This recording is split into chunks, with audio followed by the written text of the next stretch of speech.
Well, good afternoon, everyone. We're going to be very shortly starting on these time runs, and there'll be more practice for the British Hillclimb runners this afternoon, but we're going to do time runs of the interclub classes 14, 42 and 26. And I think they should get 3 time runs this afternoon. I think that's the plan. They're all heading off down towards the start. The sun's out. I think Rich is going to be live streaming this afternoon. He could well be starting now. We've got Tim Barber has just left the line. Tim's in his 996 GT3 Porsche, beautifully turned out Porsche. These are the first of the water-cooled versions. We've got a terrific collection of Porsches here today to entertain us. The sun is out, the track is dry, so we could well get some pretty rapid times. Nice mixture of cars in this class as well. We've got Lisa Betts has just left the line in a John Cooper Works Mini, and we are on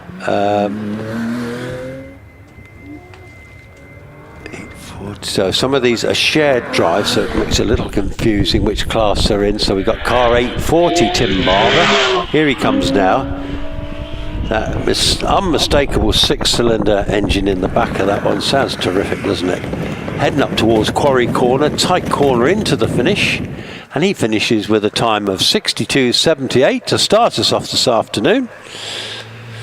As Lisa Betts comes into Orchard, here she comes now, heading up to the farmhouse, round farmhouse now.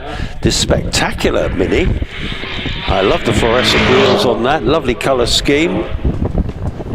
Rapid car indeed. So Lisa's heading off through the speed trap there. She's 109 kilometers per hour through the speed trap.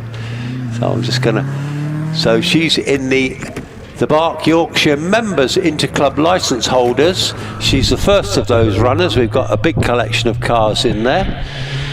As India Booth comes by in the Mitsubishi Evo 5, sharing with her father this weekend. Nicely turned out Evo. He's a little usually. So she heads the class now. She did a 70.94, but now we've got the snarling Porsche of David Dyson. This highly developed Porsche. You can hear the engine noise on that one. That is one rapid piece of kit. And just looking back on my other screen there, so David Dyson was 92 miles an hour through the speed trap. And he finishes in a time of 62.04, which takes him top of the pops in that class, and that'll take some beating.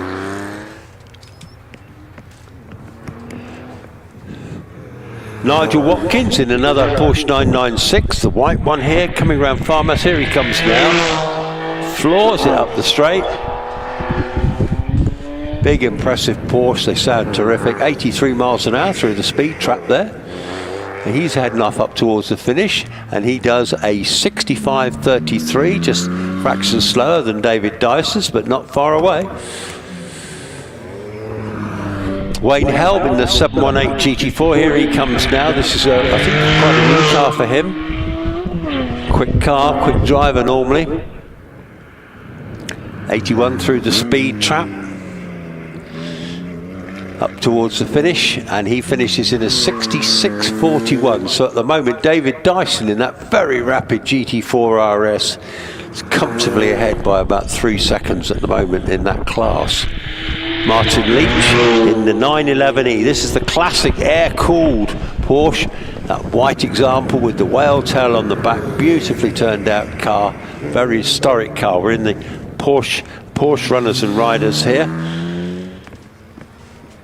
A lot of them turning out for the Porsche Championship today.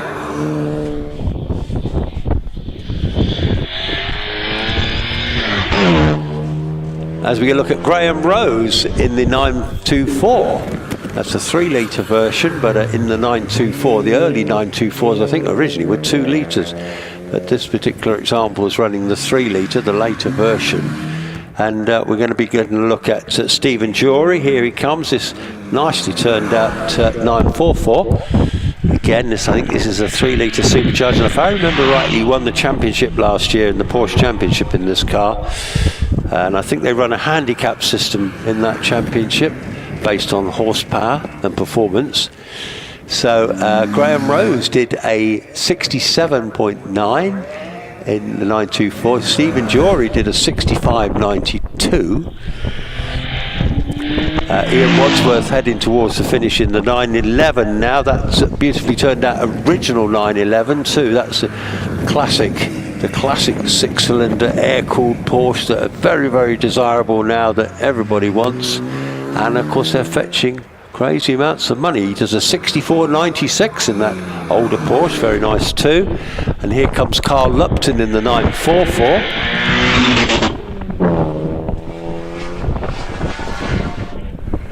And he's number 138 in your programme.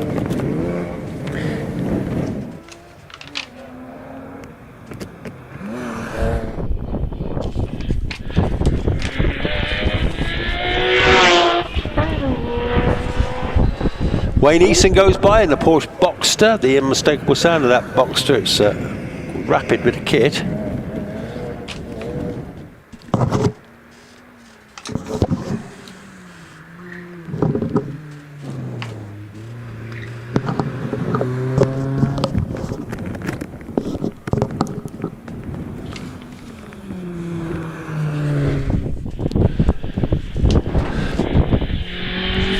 So we're in the Connaught Speed Championship at the moment. Ian Downey in the Clio 197 just going by us now. He's just heading up towards the finish, and he'll be followed by Roger Stocks in that Braun liveried Toyota GR Yaris. Unmistakable. Look at this one as he comes now in through the farmhouse. The bright fluorescent yellow wheels. It's like Braun liveried. Maybe the car that Jenson Button drove as a works runabout. Either way, we know that their little 260 brake horsepower pocket rockets, 3-cylinder engine, turbocharged, 4-wheel drive, very rapid indeed. So we got Roger Stocks did a 67.59. Ian Downey did a 72.47. As we get a look at Neil Bateman in the Clio. He comes around farmhouse now. These very popular little Clios on 2-litre engines, approximately 200 horsepower in that one out of the factory. Front-wheel drive, beautiful little chassis. Heading into Quarry now through the finish with a 70.04, which takes him second in his class. And then we look at Roger Legg in the Caterham 7. Very popular little cars, these Caterhams. Car 147. He's running a little 1600 engine in that one. And we're in the Connaught Speed Championship here. The class record holder at the moment is William Hunt in a Ford Sierra 2000. 2-litre turbocharged Sierra with a 62.87. So it goes to show that class record is a bit out of reach at the moment. Here comes Glenn Shaw in the 350Z Nissan. Very rapid bit of kit, those little Nissans. Oh, sorry, I'll tell a lie. That was Pete Vincent in the Vauxhall VX220, heading up through to Quarry there. I think he is the class record holder in his class normally. And Pete goes second to Glenn Shaw, so that time of 64.53 by Glenn Shaw in the Nissan was very rapid. David Hilton in the 996 Porsche heading towards the finish does a 65.61. So at the moment David Dyson is leading the Porsche cars with a 62.04, Tim Barber with a 62.78, Wayne Eason with a 64.77, and Nigel Watkins, time's just gone off the screen. So that's the first little batch of cars we've seen this afternoon. That was the Porsche cars. I think we've seen all of those Porsches now. We will get to see those again later on. And as we see the little Rover now going to the line there, that's the MG ZR Rover of Ewan Bruce. So that's just waiting on the line there. And they are in the Interclub licence holders, the BIRC Yorkshire Centre Interclub. Quite a big class of cars here today. And I think these will probably be on handicap, because I noticed there is a single seater at the end of that lot of Paul Gibson, which you'd normally expect to be the quickest amongst that lot. So Ewan Bruce is on the hill, the MGZR. The MGZRs, of course, are quite popular little hill climb cars these days. They started off life pretty much as a fairly production sort of car, but the ZR came out, slightly spoofed up version of it. Handles well, little Rover K-series engines in them, front wheel drive. Always remind me a little bit of an Astra, but actually they are a great handy little car. Here he comes now, between the farmhouse now. Sun's out, beautiful day, quite windy day. But here comes Ewan Bruce in the MGZR. In front of my box, I see people videoing it on the phones. Hope they're having a good day.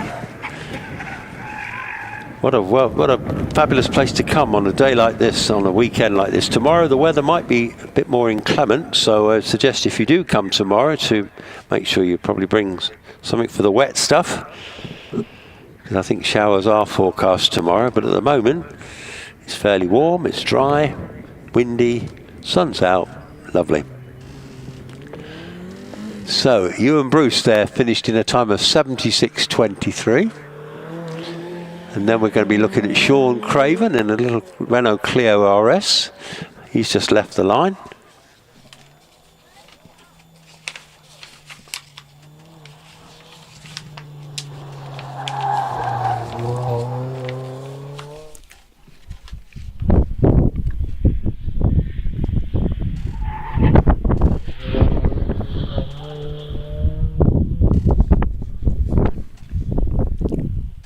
So down there in the distance from our view up here at the top of the hill, we get a great view of the hill. It's one of the longest hills on the calendar, and very interesting how they race through the farmhouses there as well, into Farmhouse Bend, and then they come onto the final straight before they head up towards Quarry. There is a speed trap here.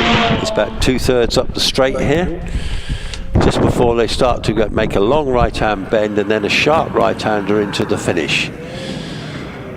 So Sean Craven, he goes through 67 through the speed trap. He finishes with a time of 73.81, and he's in the road cars series production up to 2 litres. So now we've got Robin Johnson in the Ford Fiesta Z-Tech S. Here he comes now. This is this little 1 litre turbocharged car. Again, got about 170 brake horsepower through the front wheels.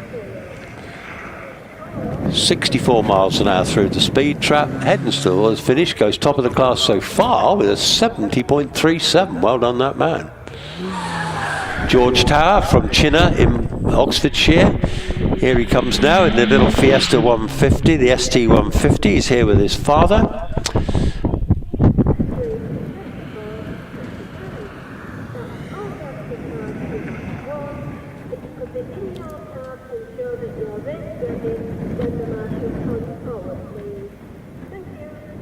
So George finishes there with a 73.39.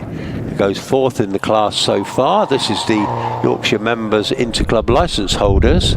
And say Robin Johnson, I think he's in his first season as well, and he's leading that class. Well done to him. I think he told me he came along as a spectator and then decided he liked it so much he thought he'd get himself a car and go racing, which is exactly what he's done. So there we go. We got Jeff Denton in the MGTF. Don't see many, well, we see a few MGTFs. They're popular little mid-engine little car from MG back in the day. 79.21, goes 6. As Martin Hill in the John Cooper Works Mini. Can't mistake that one with the fluorescent orange wheels. I like that idea. Car's going very well indeed too. What sort of time's he going to put up? He's heading in towards Quarry. The very last corner does a 70.547 and goes second, just 4 tenths behind Robin Johnson in the little Fiesta 1 litre. Here comes Nabil Zarlan in the Mazda MX-5. This late MX-5.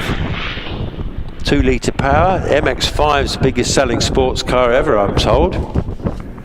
And this is sort of the latest version of it. Got everything on the car that you'd want. Great car for hill climbing. He's being pursued by Ben Bowditch in the VW Golf R, which was very rapid earlier. That is 300 horsepower of 4-wheel drive as well. The Golf R looks deceptive, but they are super quick. Heading in towards the finish, does a 70.51, goes third. So quite a tight class here. There's 4 cars on 70 seconds, and then another one on 71. As we get a look at Mick Wilkes in the very rapid Golf GTI. Again, a little 1600 turbocharged engine in that one through the front wheels. The turbocharger gives it oodles of power. And Steve Carter does go top of the pops with a 48.51. Mick Wilkes goes second with a 54.33. Tony Booth heading up towards the finish in the Mazda, the Mitsubishi Evo 5 with a 43.49. Goes top of his class. So the pace is hotting up as we're getting through the runners here. As we get a look at James Hudson in the very rapid Impreza. No, that's not the Impreza that I'm seeing here on my... Oh, he spins it up at Quarry there. Right, no damage done to the car, but that'll be a red flag. So again, a casualty of the famous Quarry corner. He's turning it round now. He's going to take it up. That'll be a failed run.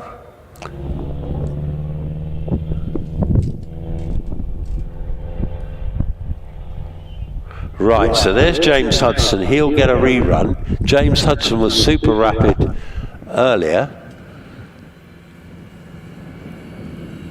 So he's only cruising up towards the finish. There's a little replay coming on my live stream. If you want to tune in on your phones and watch YouTube, on the YouTube, the HillClimb.TV, that's been put out by Rich Danby on HillClimb.TV. He is live streaming this event today, and he will be live streaming it tomorrow as well. So great to see that.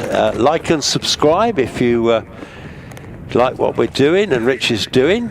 Already we're well over 20,000 subscribers, and we're looking for as many as we can get so that Rich can continue to bring this great coverage to you. So just get your mobiles out, go to YouTube and go to HillClimb.TV, like and subscribe and watch the action. And it does go all over the world, this actually. Tomorrow I'll be joined by Steve Wilkinson, and he's one of our regular commentators here, been doing it for many, many years. So we'll be working together tomorrow, and it will be time runs for the British Hillclimb Championship cars, and there will be 2 runoffs during the day to determine the points. So subscribers, we've got 20,506 subscribers at the moment. The target for this weekend would be lovely if we could get to 21,000. In fact, we just got 2 more, 508s coming up. Thank you very much indeed. Please like and subscribe. We've got another one. Oh, they're coming thick and fast now. We're now bashing over the 510 mark. So that's the target for this weekend, is to get 21,000. That'd be fabulous. So we've got a slight break while they just probably deal with the little incident up at Quarry there. The cars were fine, the driver was fine, but the marshals will be just swept up, and I think they've just done that. We're up and away again. Colin Bowditch in his Caterham. If I remember rightly, this one runs a little 1700 Ford Crossflow engine in this one. Very popular cars, these Caterhams and Westfields.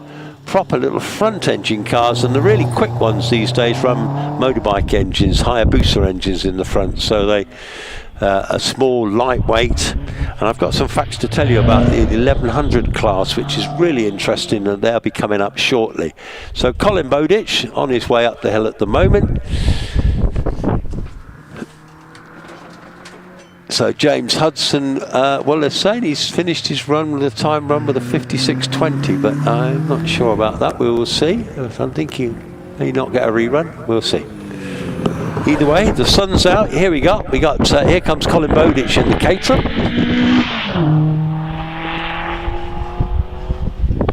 Great way to buy a car, really. Just go to the pub in that car, you can bring it to the hill climb. It's fantastic. Loads of fun. Of course, the original was a lot of these are really based on the Lotus 7 designed by Colin Chapman all those years ago.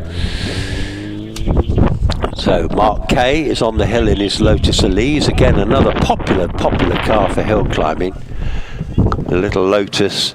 The Vauxhall equivalent is the VX220, which we've got an example here with Pete Vincent. But these little, the original ones were the S1 Elises, little Rover K-series engines, or mid-mounted, small lightweight bodies. I think the Mark II version, I think, is about 700 kilos, and with a decent engine in the back, the engines are certainly capable of 240, 250 brake horsepower. So your power to weight ratio is extremely good. So Mark Kay's heading up towards the finish. He gets himself round Quarry Bend there, no dramas at all. He finishes with a time of 76.23. Steve Markham again in an S1 Elise. He's just heading through, where is he now? He's coming up through to the farmhouse. Here he comes now. Got the hood up. Regular competitor here at Harewood.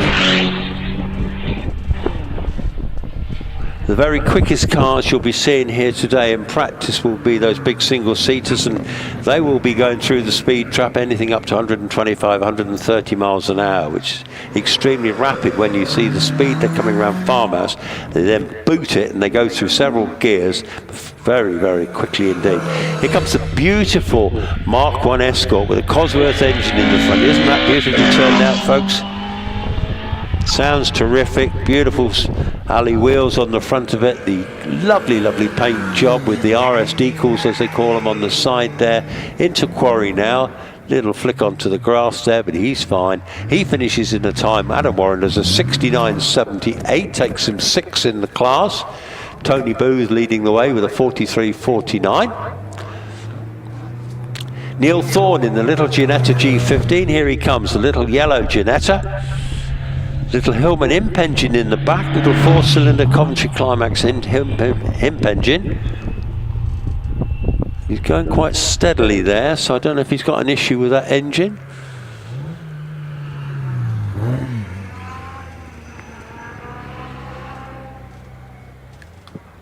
What I can hear in the distance is Glenn Collier. Here comes Glenn, he's in another imp engine, Dabrian. Early Dabrian, really screaming away there.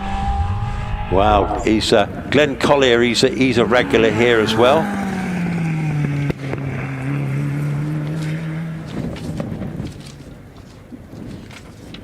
So Glenn's from Leeds. He's got a PB here of 69.08, and that was a 71.45. So he's a little bit off his pace, but it's early days yet.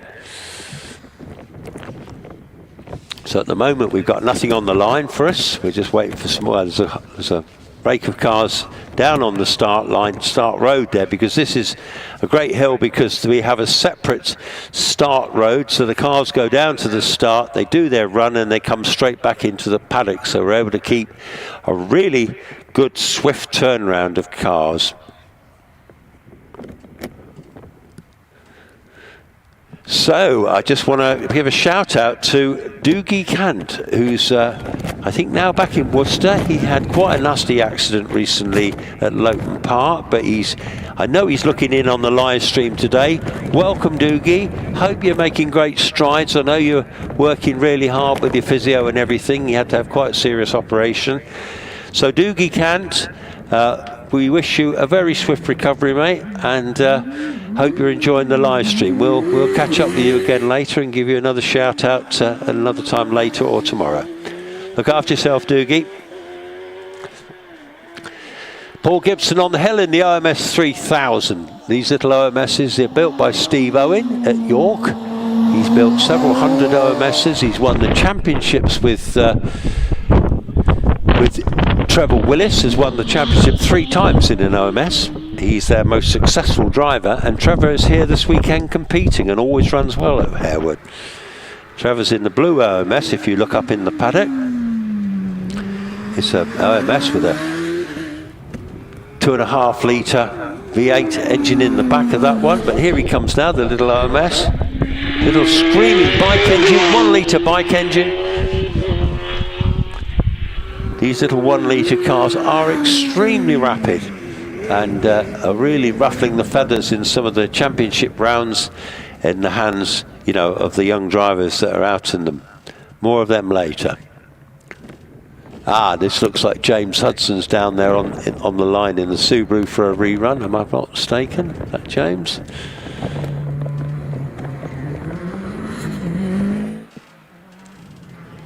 It is James Hudson having a rerun in this very rapid Subaru Impreza. Got over 400 horsepower, permanent 4-wheel drive. He's been having, he goes onto the grass, but he's slowed up. Yeah, he was going through the S's there. I think he had a little moment there, slowed him up a little bit, but he's back under full steam again now. He's had some gearbox issues with this car. He's had the gearbox in and out more times than you can remember. Either way, he's heading up towards us now, heading up towards Orchard.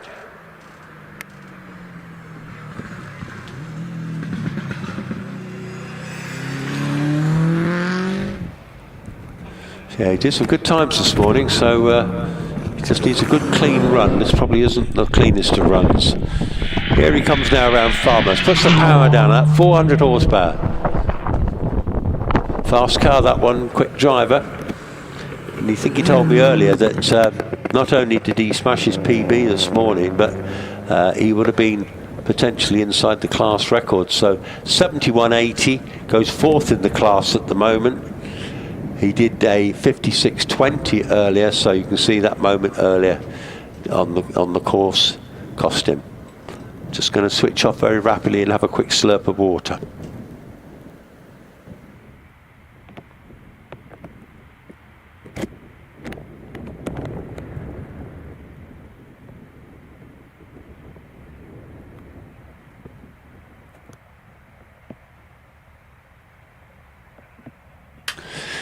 So we're up to 20,533 subscribers. If you're enjoying the coverage that Rich Danby's bringing you on HillClimb.TV, like and subscribe. And he's also got a subscription channel as well, which offers benefits. I think it's called the 2 Second Club. Oh, we got hello from Newquay, where it's wet and windy today. That's Z-Tech Inside Motorsport. Well, welcome to you. Yes, well, Cornwall, of course, you'll be flooded out with the holiday makers. Get well soon, Doogie. Cheers to a speedy recovery. That's from Wayne Penrose in Wayne Penrose VW Australia. Wayne was over here recently visiting us, and he competed here last year as well. Get well soon, Doogie. From Mr. Ayres, C. Ayres. Could be a lady, I don't know, C. Ayres. So yeah, Doogie Kant, as I say, he's much loved around the paddock. Great competitor, got a beautiful smile. Lovely to see him back soon. Hope you make a brilliant recovery, mate, and get well.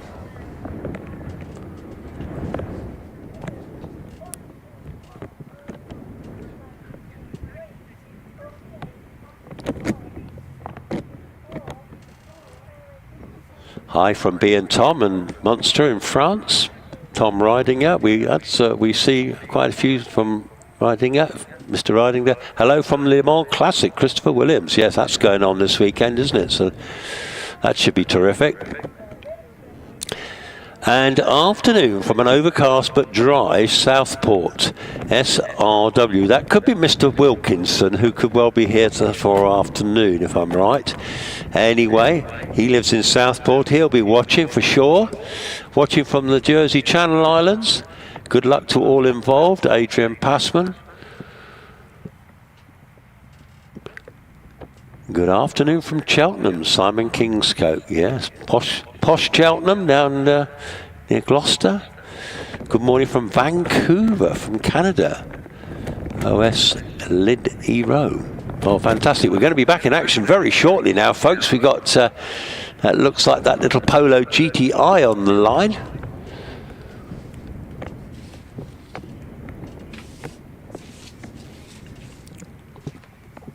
So if you've not seen British hill climbing before, this is Harewood Hill Climb, been established for many years. It's one of our longest courses on the calendar. It's quite a technical course. It's pretty quick. At the moment it's dry, and that's what we want it to stay dry. We want a nice afternoon's racing. We've got lots of time runs to get through, plus the British Hillclimb Championship contenders will be having yet another practice this afternoon. So yes, it is in fact Mick Wilkes in the little Golf GT, the Polo GTI, the smaller version than the Golf. Again, very rapid turbocharged engine, but I believe these were mostly running two-wheel drive as opposed to the four-wheel drive of the Golf R's.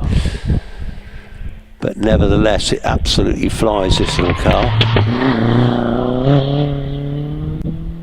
Lots of corners here at Harewood. It's quite a lot to take in if you're a new driver here to learn the hill. It's always advised, and well, there's driver schools here, but you walk the hill, physically walk the hill first to see all the little nuances. So here comes Mick through the farmhouse now. Around this long sweeping bend.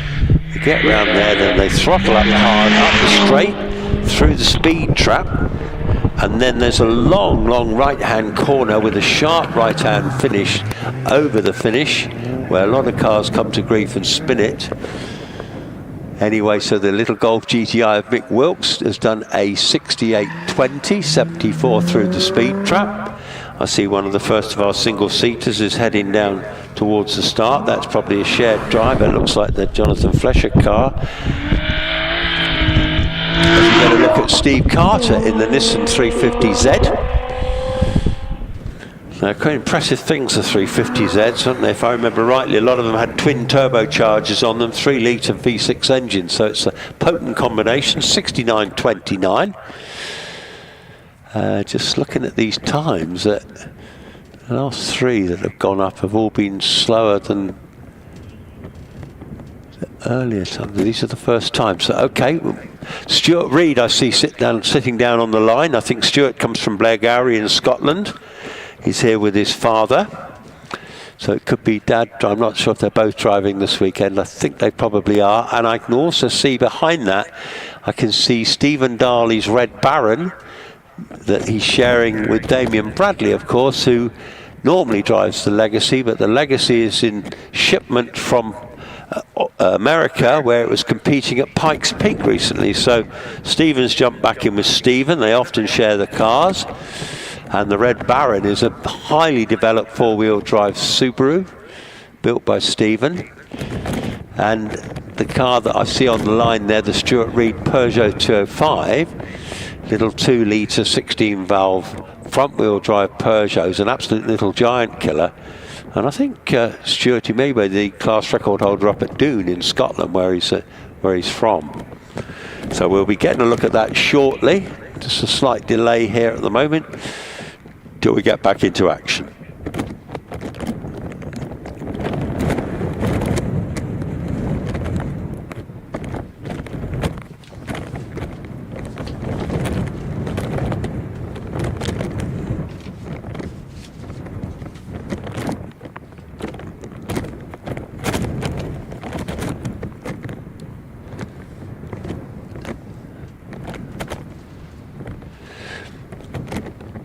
One of the joys of Harewood, of course, is this, particularly in the summer. It's lovely because it's nice and warm, but it can be a bit chilly early season. But if you look, what a fantastic view, particularly for spectating. You can watch from the top of the hill, or you can wander down the hill and get great views down there. Farmhouse Bend is very, very popular normally. I can see that's where most of our spectators have headed for, apart from the spectators that are behind me. Here's Alan Reid. This is Stuart's dad. Just beautifully turned that little Peugeot. Very quick little thing too, this one is. Quick drivers. Good contingent of Scottish drivers here this weekend. So this little Peugeot, this will be hoping to get in the top 10 runoff for the tin tops tomorrow. That would be really good.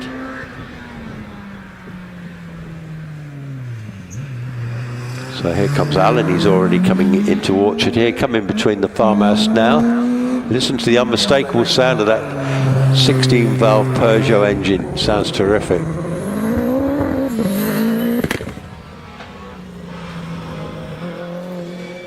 Those cams and oh, the Red Baron, I think the Red Baron's on its way with a live stream camera inside. Now, hang on a minute. So I'm seeing Damien Bradley, I think he's driving the car at the moment. It is like on the live stream, you can see from in-car footage here. We get a quick look at Laura Wardle in the lovely 911 Porsche, going by in the 911 Carrera.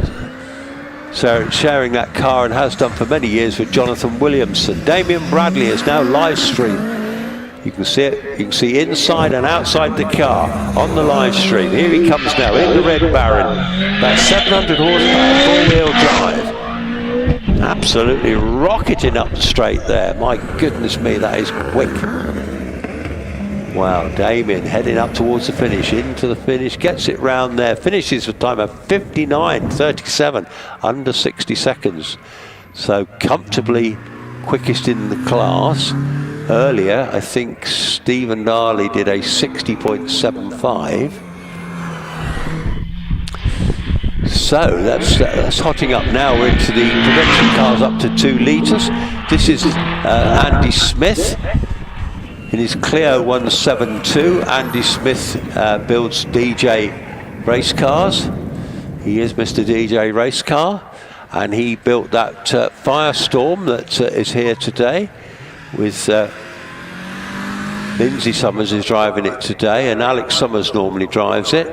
And then we get a look at John Bruce, I think it's Ewan's dad, in the MG-ZR, squirrels his way around farmhouse. So at the moment in that class, Jonathan Langmead is second in the class with a 60. In fact, leading the way, I think, with a 67.91, but we haven't seen Jonathan yet. So John Bruce finishes with the time of 76.52. Bob Penrose in the Renault Clio, here he comes now. Bob last year had a big 7-litre Pilbeam sports car. So now I think I was possibly being sold, and now they bought themselves a little probably more manageable little Clio, probably cheaper to run too, but we do miss seeing the big Pilbeam, 7 litres of sports car. So Bob Penrose does an 81.50. Here comes Jonathan Langmead, fantastically quick driver. He is a golf pro from Dawlish in South Devon. He always goes extremely well. That little Lotus Elise, brilliantly turned out little car. What's he going to do? He's 83 miles an hour up the straight there. He's heading into Quarry, gets round there, goes with a second, it says, to Sean Craven. I don't get that. Anyway, John Langmead did a 66.72. Here comes Kevin Dodd in the Lotus Elise. Kirsten Dodd's dad. She's married to Matthew Ryder. And Matthew's here this weekend, and I suspect he's an HGV driver. His first year on the hills, second time at Harewood, and did do some rallies back in the 90s. It's a Lotus Elise 1800. It's a supercharged version. There's no modifications. Basically, it's the standard Lotus spec with a Toyota ZZZ, one of the first supercharged ones they did. We've just had a quick look at Simon Howarth in the John Cooper Works Mini, does a 68.65. As we look at Ross McDonald in this beautifully turned out 911 2.7 RS replica Porsche, 3 litres of air-cooled beautifulness in the back. Sounds terrific, doesn't it? Beautifully turned out car. Little puff of smoke there as it heads into Quarry. Don't know if it's a bit of tyre smoke locking up. So Ross McDonald does a 71.41. And we're in the road cars production over 2 litre class at the moment. Here comes Peter Herbert. This is one of my absolute favourite cars, this 911. Beautiful spec, drives it to all the events. Wow, I would so like to take that car home. I give him a nudge every time I see him. Just look after my car, please. Little puff of smoke as he goes into quarry. Finishes with a time of 66.21. Now we've got some very rapid Porsches in this class here. Now this is the example. This is an Alpine A110 of Tim Elmer. Tim Elmer used to have a Dallara single-seater, but that's now been sold. And he's now driving this rather delightful little Alpine, which is a 1700cc turbocharged French little pocket rocket. Lovely, lovely indeed. So at the moment, Tim Elmer does a 65.14. Here comes Tony Adams in the Cayman. Was Tony was a Lotus Exige man before, and now he's now driving the Porsche. He says it's got the PDK gearbox, which is an automatic gearbox. Said it took him a bit getting used to not having a manual box. He does a 64.88, goes third in the class. And then Richard Snow, Snowy as he's known, Richard Snow from Shepherd's Bush. He's an accountant. Here he comes now. Very, very rapid Porsche. That's the Cayman GT4 RS. Got about 500 horsepower, so it's absolutely quick. He's managed to smash his own records in his new car at Lowton, Shelsley and Prescott. And it's only the car doing it, he says. Well, I don't believe that. He's a very good driver indeed, is Snowy. First time ever at Harewood, so don't expect him to break a class record, but he's gone 63.33, which takes him second. Here comes Richard Andrews. He binned the car at Shelsley a few weeks ago. He's got it all sorted out again. He was perfectly all right. The car wasn't as badly damaged as we thought it might be. He goes with a 61.37. Fantastic, so that takes him well into the lead in that class. Now we're into a different class now, I think. We've got Chris Wise. This is the four-wheel drive cars now. This is Chris Wise in the Yaris GR. These little Yarises, little pocket rockets, 3 cylinders, 1600cc turbocharged things, 270 brake, extremely rapid indeed. Now we're going to be looking at Chris Beresford. Good to see Chris Beresford back. He's from London. He's the creator of HillClimbing.org. And his occupation is, he's just come back actually from Pikes Peak with Team Legacy, which was a resounding success. We hope to interview Damon possibly tomorrow. Damon's driving the Red Baron today with Stephen Darley. His best time at Harewood is a 60-something, and he has just done a 63.61. And his sponsors are Insight Graphics and HillClimbing.org. And that car is a Subaru Impreza, but it's got about 600 brake horsepower, so it's an extremely potent four-wheel drive machine. It got binned at Sangueno in France, I think it was, last year. The car has been rebuilt, and it's, I think, its first time back out. So good luck to Chris. And he's part of the Team Legacy boys. You'll see him up in the paddock. He's a very tall gentleman with long hair and a beard. You won't miss him. He's very big, about 6'5". Johnny Toon in the Fisher Fury. What's happened to him? Do we have an instant further down there? Johnny Toon was in the Fisher Fury, which is an extremely rapid little car with a Z-Tech. Do I see the marshals down there? No? I'm not sure.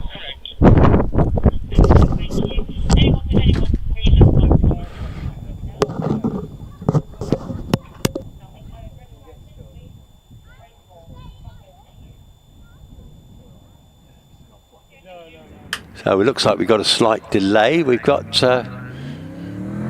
Johnny Toon's dad just left the line, I think, in the Morgan. It is Robert Toon, yeah, this is Dad driving this lovely +8 Morgan, beautifully. This classic car built in Malvern in Worcestershire. wooden chassis, but it's got a Rover V8 engine in the front of it. He's giving it a bit of a go, sliding it around a bit. Classic sort of British sports car. At one time there was a huge waiting list for Morgans. Couldn't get one for love nor money, but yeah, he's having a go, being a bit tail happy there. Lovely to see. You hear that growl of that big V8.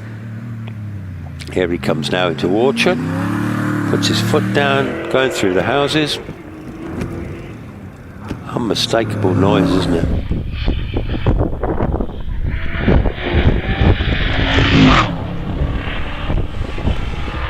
Tarmac shuddering as that great big Morgan goes. And then John Peck in the rather unusual AMS per tyre has just left the line. So Robert Toone heads to the line, does a 67.80, and Johnny Toone did have a fail, so I'm not sure quite what happened to Johnny, but either way he didn't complete.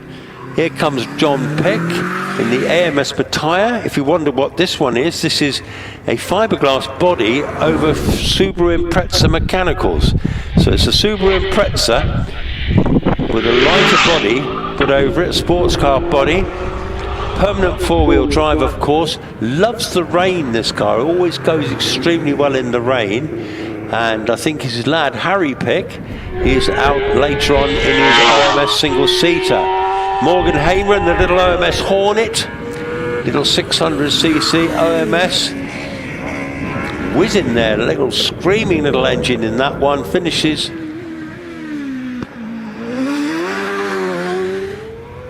Hang on, well, I've got Ben Hamer coming through in the OMS 28.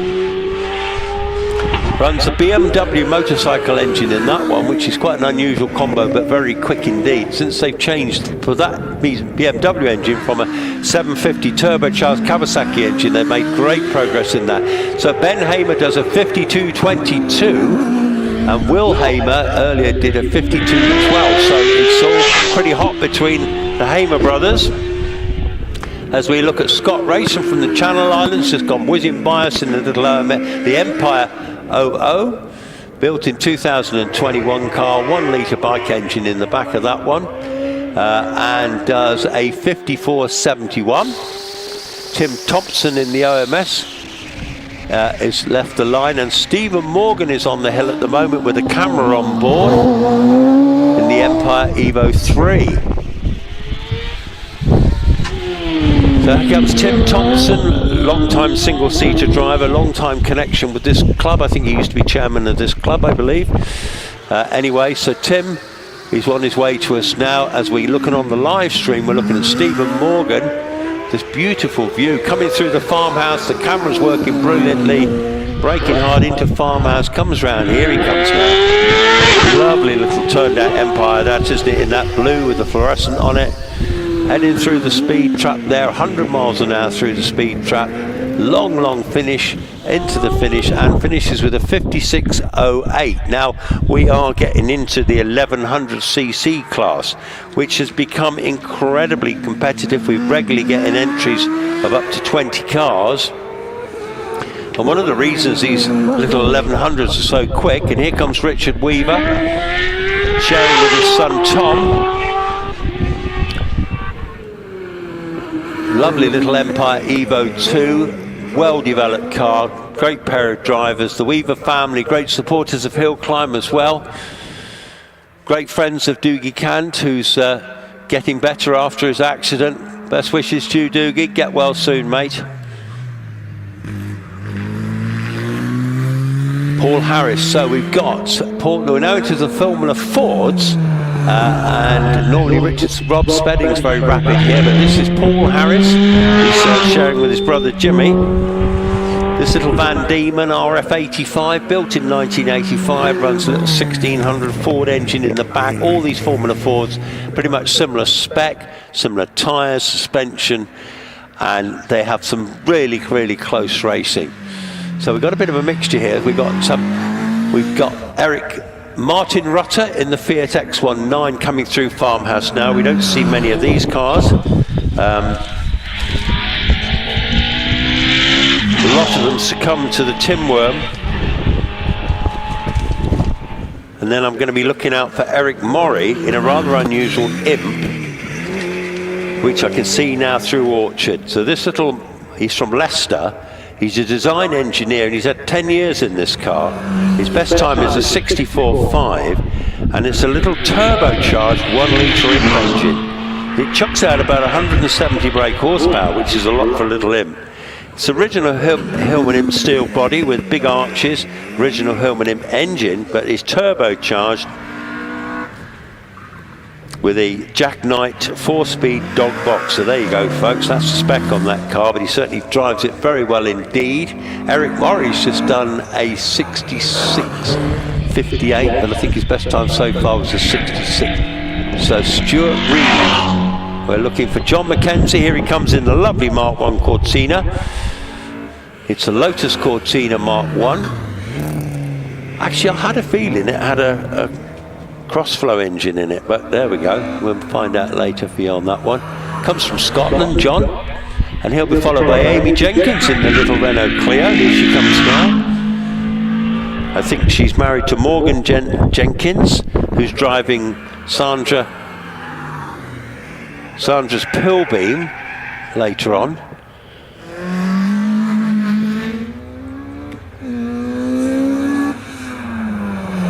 Now this is Stuart Reed from Legary in Scotland, a very rapid peddler of these little 205 Peugeots. He'll be looking to get into the tin top runoff tomorrow and trying to stir the pot amongst the bigger engine cars. Yes, Morgan Jenkins, Amy Jenkins, and of course Sandra Tomlin, his mum. So so 3 of them here racing this weekend. And then Jock Ramsey is on the hill at the moment in the Opel Manta. This engine, he's had the engines in and out of this particular Manta quite a lot lately. But anyway, this is one of his cooking engines from under the bench. Long-time competitor. Don't see many Opel Mantas these days, but he's big mates with Jimmy McRae up in Scotland, who also used to be a big fast driver of the Mantas in the rallies. But here we go, the lovely Opel Manta. Surprisingly quick car, this. 2-litre 16-valve engine. Big heavy car. Looks terrific, doesn't it? So Jock Ramsey from Scotland.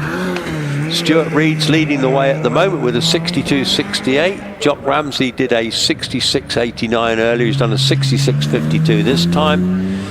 67.52, yep. Amy Jenkins in the Clio did a 70.63. Alan Reed in the 205, 71.57.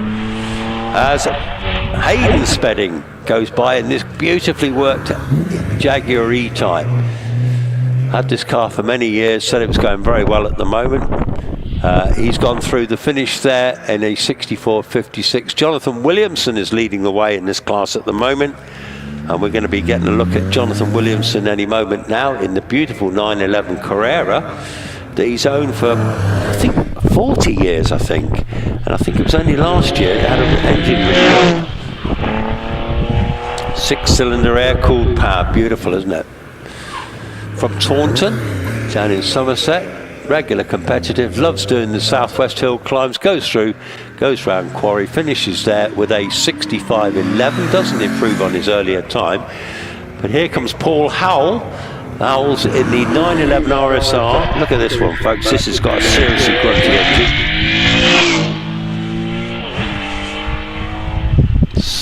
Stunning. That the green is a wrap actually over the original yellow paintwork on that car. Paul from the Forest of Dean does a 65.12. It's in 3rd in that class. And then we get to look at Stephen Moore in the Mitsubishi Evo 6. Farmer from near Salisbury. He's got a nice fleet of these. He's got 3 of these. That was absolutely flying there through the speed trap there. That was 88 miles an hour. About 600 horsepower, 4-wheel drive. He's looking forward to the competition this weekend. There's a great 4-wheel drive category this weekend. And now we're going to have a look at this. Donald McCaskill in the Lancer Evo 5. This car's got 1,000 horsepower, 4-wheel drive. Seriously rapid bit of kit. Not sure he's been to Harewood too often in the past. But either way, he's got through to the finish with a 59.77. Takes him second in that class. So we're in the modified four-wheel drive cars. Here comes Richard Hampstead in the Impreza Type RA. Lovely Subaru Impreza. Beautifully turned out car. Lovely chap, good driver. Good to see him going well. 87 miles an hour, same speed as Stephen Moore through the speed trap there. We've got a live stream now with Stephen Darley in the Red Baron. If you're watching on your phones, on HillClimb.TV, Stephen Darley is driving the Red Baron that he built, sharing with Damien Bradley this weekend. But if you watch it now, he's soaring at the wheel there. My goodness me, that car's got some poke. Here he comes now through the farmhouse. Gets it round farmhouse, then he's going to floor it.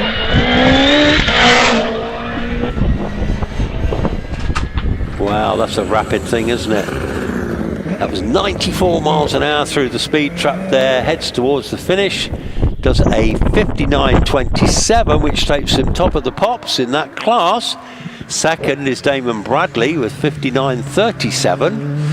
And then Donald McCaskill with a 59.77. So three very closely matched cars. And Stephen Moore with 60 seconds. Alan McDonald now in the fourth. Here he comes. This beautiful little Force used to be owned by Rob Stevens. Little turbocharged Hayabusa in the back of that one. Scottish driver, very experienced. You remember when he had a four-wheel drive Mitsubishi Evo engined Mini. That was quite a weapon, but now he's got this lovely little car. And here's young Matthew Price in the little Radical, the R3, SR4 R3 Radical. Very quick young driver from Hales Owen. Super quick, keeps breaking his PBs. There's about 270 brake horsepower in that little Radical engine, that little Hayabusa. He's going very well here now. Breaks into Quarry. Goes through there, 56.95. My goodness me, that's quick. That is quick. Leading the class comfortably there. Class record there is 54.34 to Ed Hollier in an OMS. So, well, Matthew will be chasing after that, but he's still a bit to go yet. Here comes Robert Penrose sharing this car with his father. This is the Renault Clio RS200 Silverstone GP. Little 2-litre pocket rocket, little French great handling car, this one. Great chassis on them, loads of them sold and loads of them being used for hill climbing now.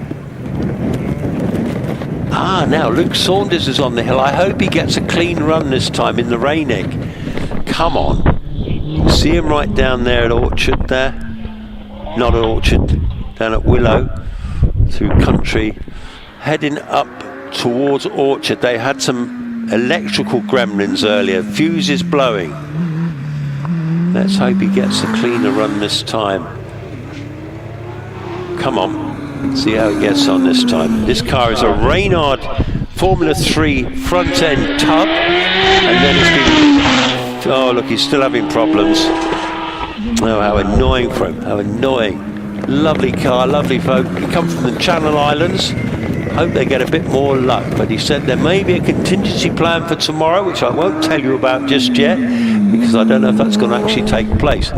Here comes Luke Saunders, so Paul Jones in the Force TA, comes from Worcester, sharing with Darren Gumbley this season, in this little Force, again, a little 1600 booster engine in the back. 57.31 for Paul.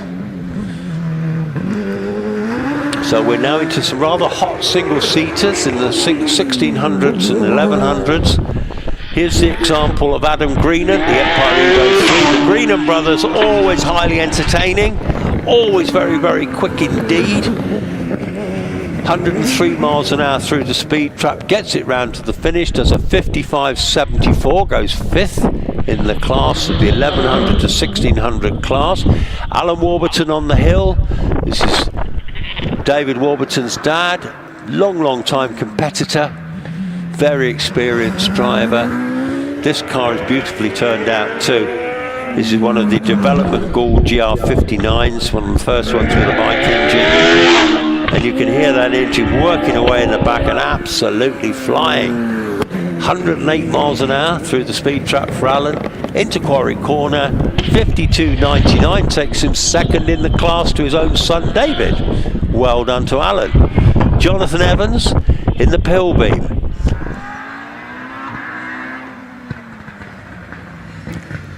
Just looking for Jonathan. Yeah, I think they've just come out of Orchard there. Here he comes now. This beautiful old pill beam. I think this is the ex-Bill Morris pill beam. Runs a 2-litre Millington engine in the back.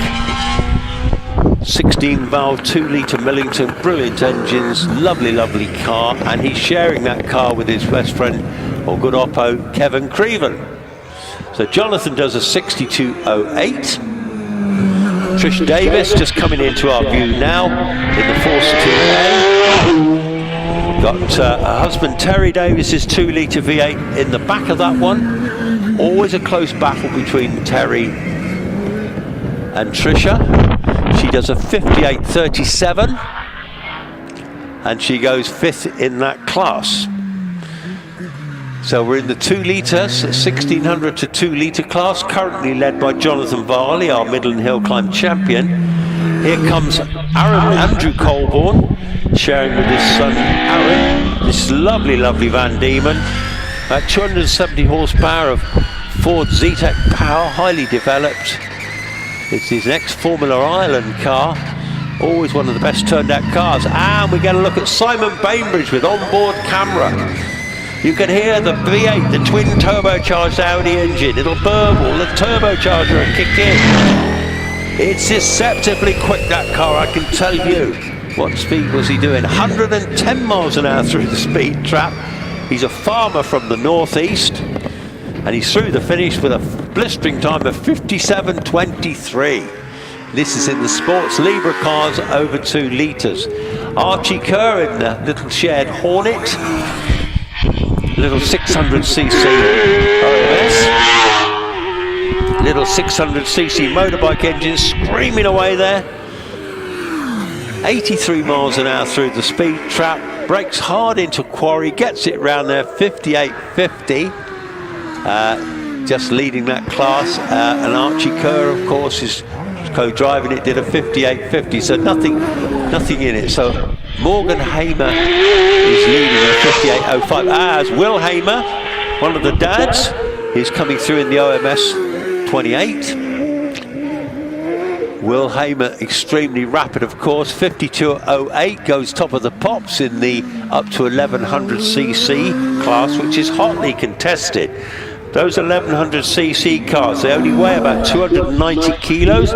They've got engines that are producing 235 kilos. They've got engines producing about 200 odd horsepower.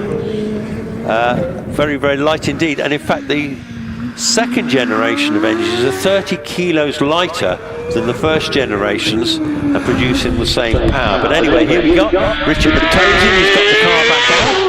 He had a spin earlier at Orchard. He went into the gravel. So this time Richard's having a cleaner run, heads up towards the finish. This is the ex-Robert Kenrick car, class record holding car. And it was fitted with a BMW engine, and it still is. So Tracy Wise is in hot pursuit in her little Jedi. Tracy's quite local to here. These little Jedis, beautifully turned out little cars, aren't they? Very small, neat looking cars, lightweight. So currently Will Hamer's leading the class with a 52.08. Tracy Wise into Quarry now is going to finish with a time of 60.62. And then Gary Warren, we're going to get a look at from near Aberdeen in Scotland. He's here with his partner Susan Melvin. This is the very first little Empire built. It's again a little 1 litre motorbike engine. He was in Northern Ireland last week doing some great times at a hill climb there. And he goes through in a 54.21, takes him 5th in the class. Again, this is practice for our British Hill Climb runners, but it gives us a little guide, doesn't it? So here comes Emma Racing from the Channel Islands. She's here with her husband Scott. Very quick lady driver, I'll tell you now. She can really pedal this car, this little 1 litre car. goes through to the finish there with a 53.27, which takes her in 6th place. Now this is a hot class. This is Jonathan Flesher in the OMS 28. Jonathan, a retired dental technician, I believe, from Harrogate, so a local man. Here he comes now, sharing with Tim Thompson.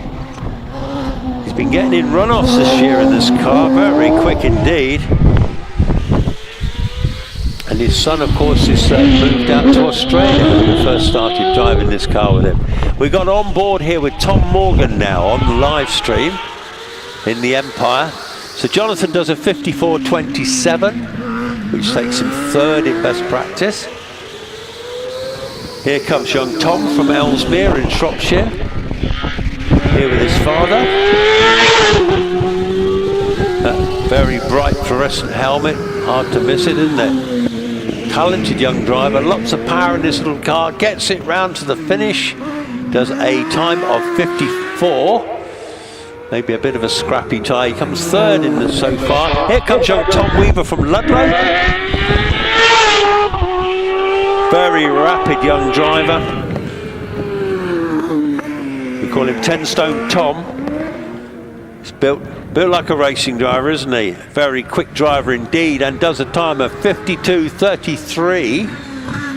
That's 3rd quickest so far. So the Hamer brothers are leading the way in practice at the moment. David Tatham in slightly smoky DJ Firehawk.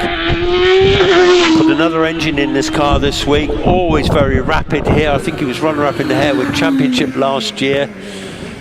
His brother Pete is also a single-seater driver of much repute too, and a 10 times world downhill board champion as well. But David Tatham, farmer from Moulton, so David does a 53.21. Lizzie Weaver's got a camera on board in a little Formula Ford. Great to see Lizzie in her first season of Formula Ford single-seaters.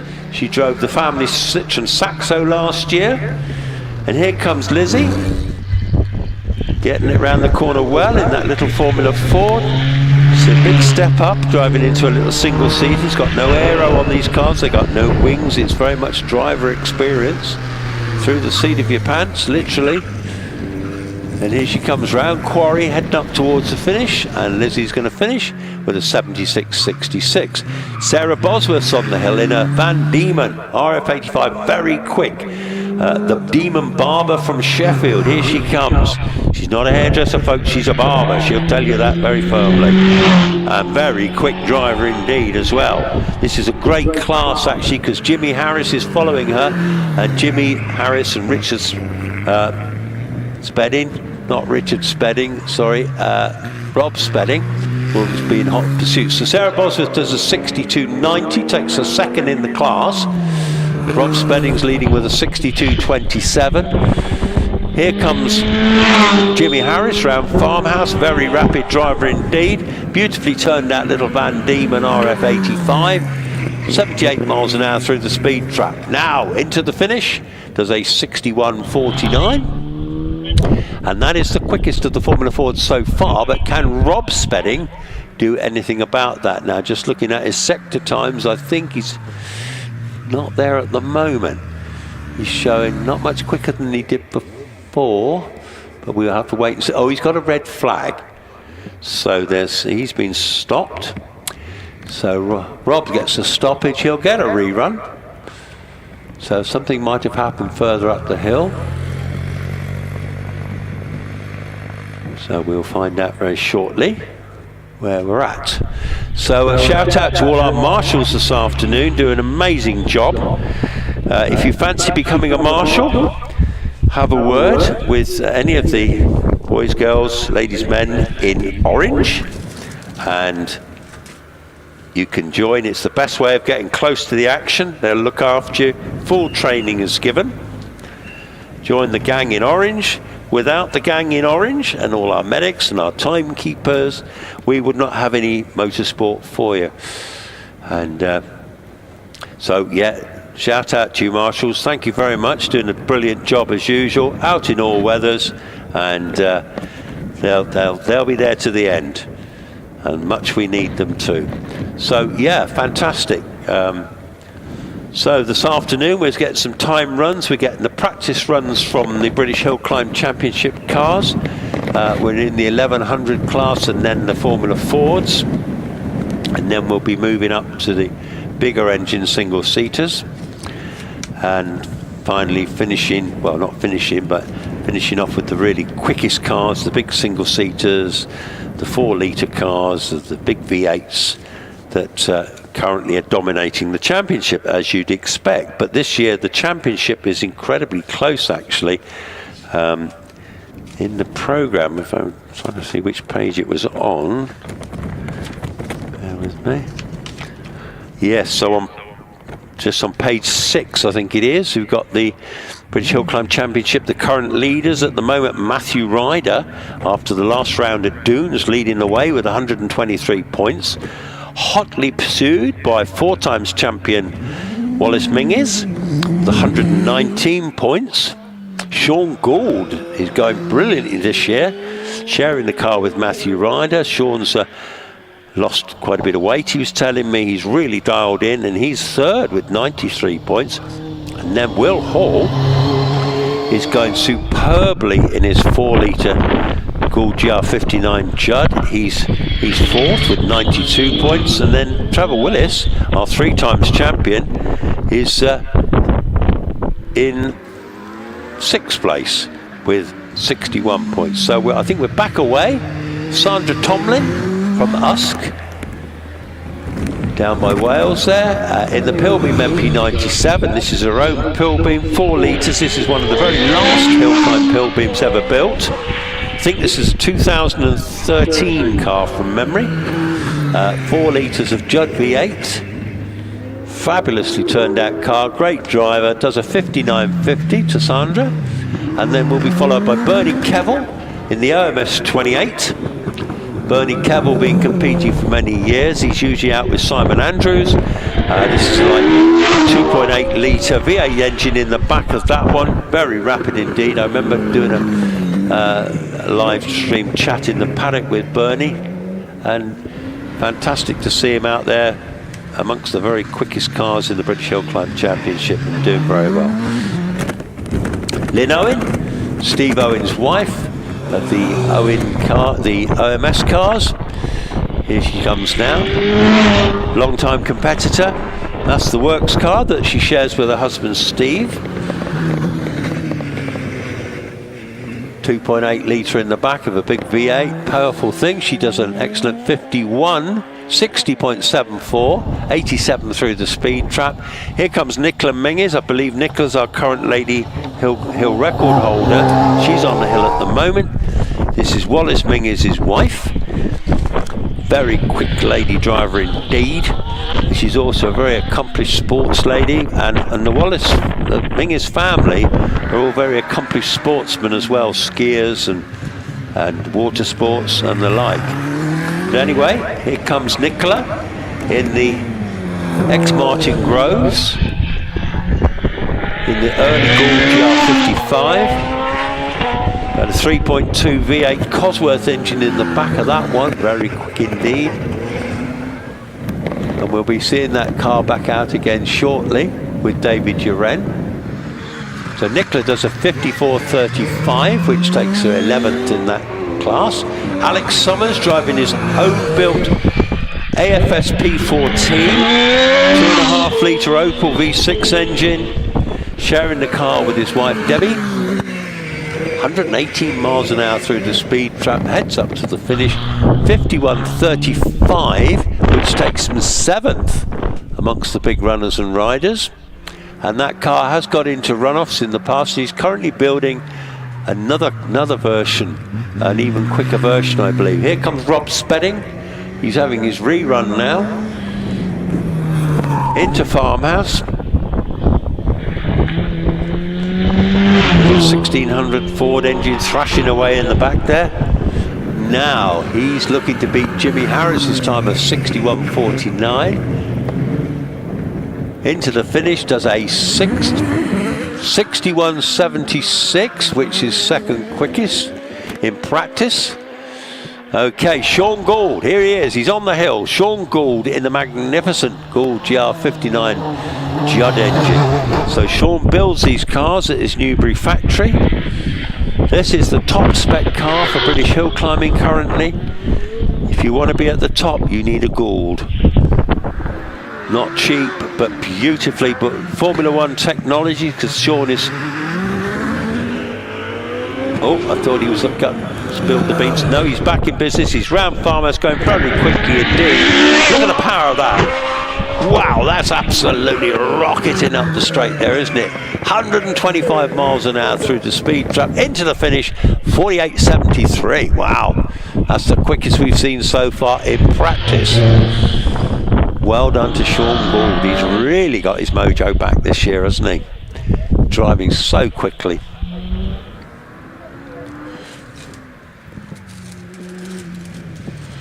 Amanda George on the hill in this beautifully turned out little Chevron B19 she shares with her father Richard. Here she comes now. She's I think she's a lawyer from London. I think she lives in London anyway. Lovely lady, quick driver, and that car is a real history car. Ex-Joe Siffert, Eiger Racing, Gerard Roos was one of the works drivers. So Amanda George goes through it at 66.29. As we get a look at Nick Saunders, the Rainick single-seater. We want a clean run. He's not had a clean run today. Come on, let's have a bit of luck for him. He's been having electrical gremlins, fuses blowing, which have been really mucking the car up. But can he get round this time? Coming round farmhouse. Yeah, first time I've heard it on song today. That's good to see. Well done, Nick. I think he's sharing that with his son as well. Hang on, so yes, he is. So Nick Saunders and Luke Saunders. So Luke's his son, Nick's dad. Mark Schlanker coming towards us. The Force TA. This is the ex-Einem Price car, 1600 booster in the back.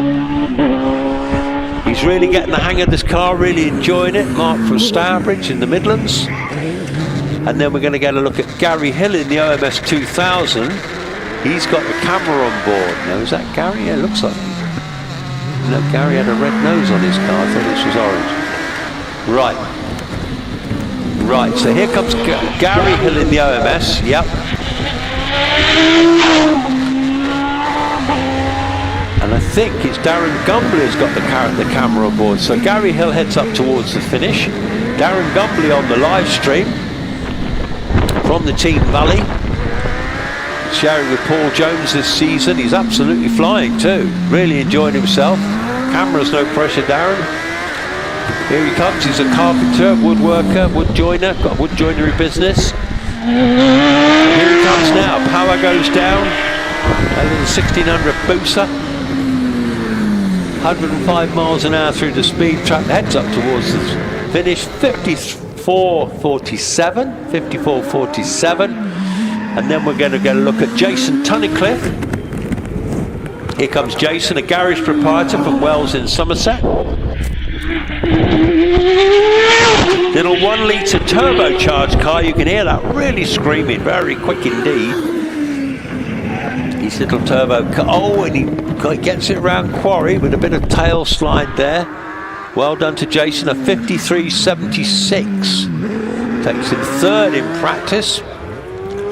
Then we're going to be looking at Andy Greenan, the Greenan brothers, always super quick. Here comes Andy Greenan. Who's going to get the bragging rights between the brothers?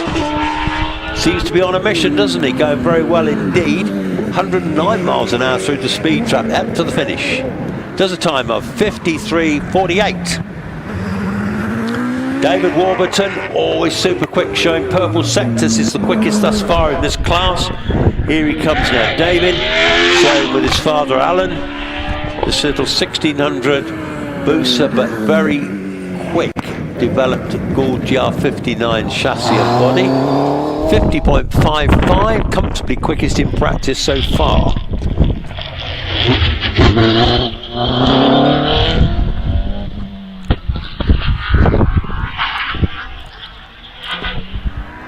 Now we're waiting for Kevin Creven from Northern Ireland. Kevin from a hill climbing family. His wife, And I think he's got 3 daughters that all race as well. We've seen them all out on one occasion at Logan last year. A lovely old Pilbeam. 2-litre Millington in the back, gives it a bit of grunt, doesn't it? Sharing with Jonathan Evans, heads towards the finish and does a time of 60.85. Here's one of my favourite cars here this weekend, Simon Carr from the Channel Islands, the Dallara F302. Look at that, doesn't that look good? 2-litre Millington in the back there. Very quick driver indeed from the Channel Islands, already heading towards the finish. What's his time going to be? Does a time of 58.63. I think this could be his first time here as well. Ian Tucker from Cornwall in the OMS 28. Here comes Owen. Ian comes around Farmhouse. He's already heading up the straight. Long-time regular competitor. And the next one we'll see after Ian will be John Cottrell in the Pilbeam MP82. A lovely 2-litre Pilbeam. Old school car.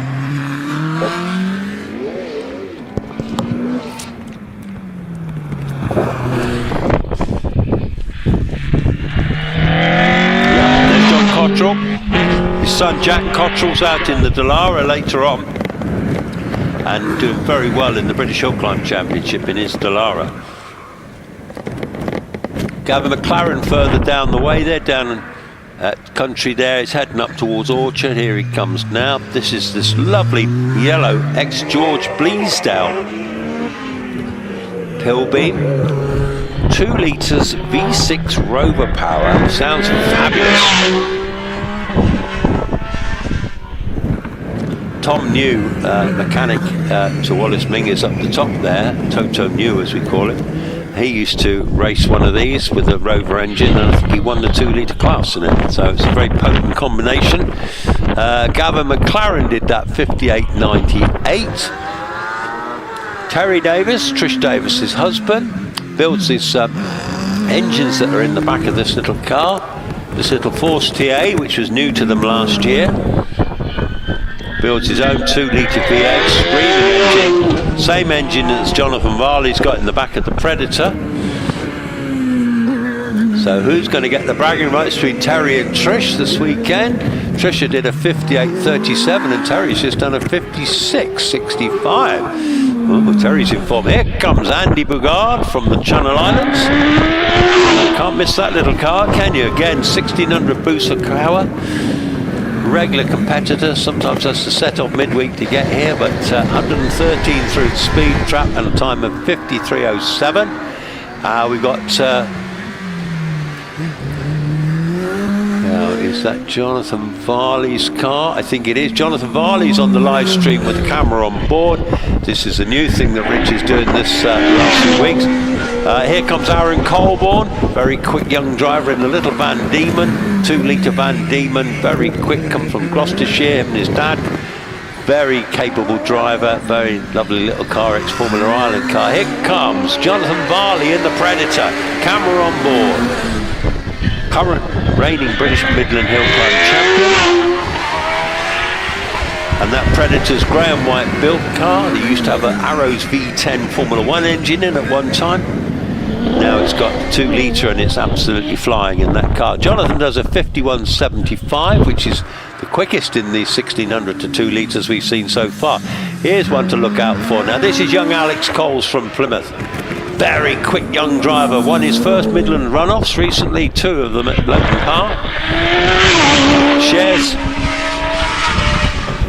Sharing that car, I don't know. So what's Alex? He was the quickest so far.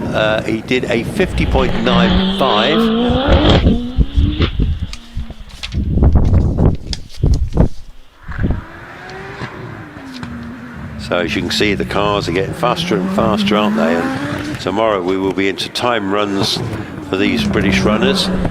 Paul Hames always consistently quick in this little dual GR59, little 1300 turbocharged engine, that one. Showing purple sectors, 123 miles an hour through the speed trap, through to the finish, 50.91. So him and Alex are going to have a good battle in that class tomorrow. In practice, Paul is just pipping it. So quick stuff. Now I see down at the start, that is that young Tom New down there waiting for his boss, Wallace Mingus, to come down to the line. He'll be down there with a little battery pack in case the car stalls. So these mechanics, and Tom, of course, back in the day, very, very capable driver himself, but he's now looking after Wallace's car. And what a great outfit the Team Mingus outfit is. That red projectile of a Gould with that Cosworth power in the back. And Wallace is really back in form. He's runner-up in the championship at the moment. He's won the championship 4 times in the past, so he'll be looking to try and pip another title. As he said to me earlier today, it's only less than halfway through the season, so there's a lot of rounds to go. Anything can happen. So it's neck and neck at the moment with him and Matthew Ryder.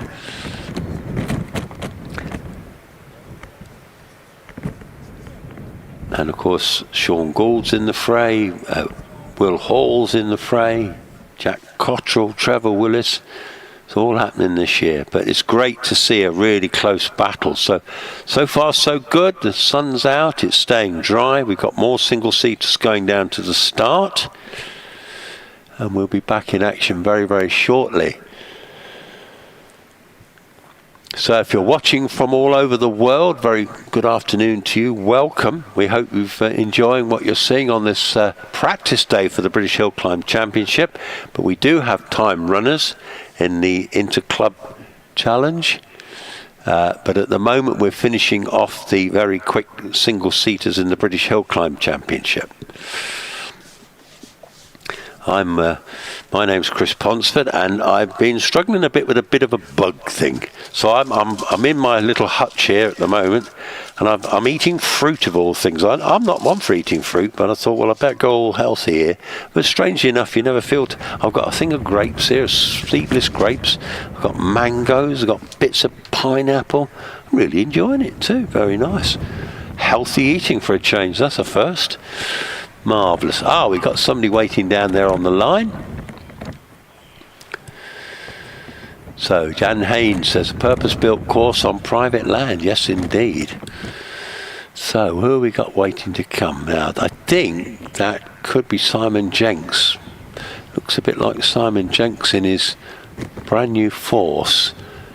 If it is Simon, he used to race a Caterham, but he decided to get into the single-seaters, and if it is him, it's a 2.5 litre V6 Force, beautifully put together, carbon fibre bodywork and tub, lightweight, powerful car. Yes, that sounds like it. So we're all rooting for our man Doogie Kant of Club Doog. I'm sorry, my voice is a bit hard to say words today sometimes, but anyway, Club Doog, yeah, Doogie Kant. He'll be watching this afternoon. Hope you're enjoying it, Doug. It's I call him Doogie, but I think his real name's Doug. Anyway, he's the Love Island super god with a beautiful smile. He's always immaculately dressed, always got a smile in the paddock.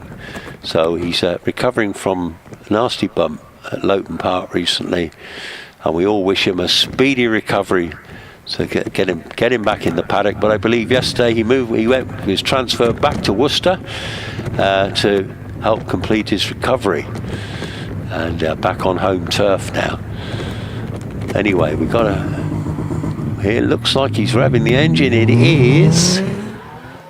is Simon Jenks. Tell me it is, because it's not come up on the screen yet. Looks like him, sounds like him. I'm going to go with Simon Jenks. It is Simon Jenks. Yep, there we go. Yeah, beautifully put together, this car. Ian Dayson builds these Force cars at Lichfield. He's a single builder, and yet he builds these fantastic race cars. Don't know if Ian's here this weekend. I haven't seen him thus far, but he may well be here. He may be here tomorrow if he's not here today. Simon Jenks on his way to us now.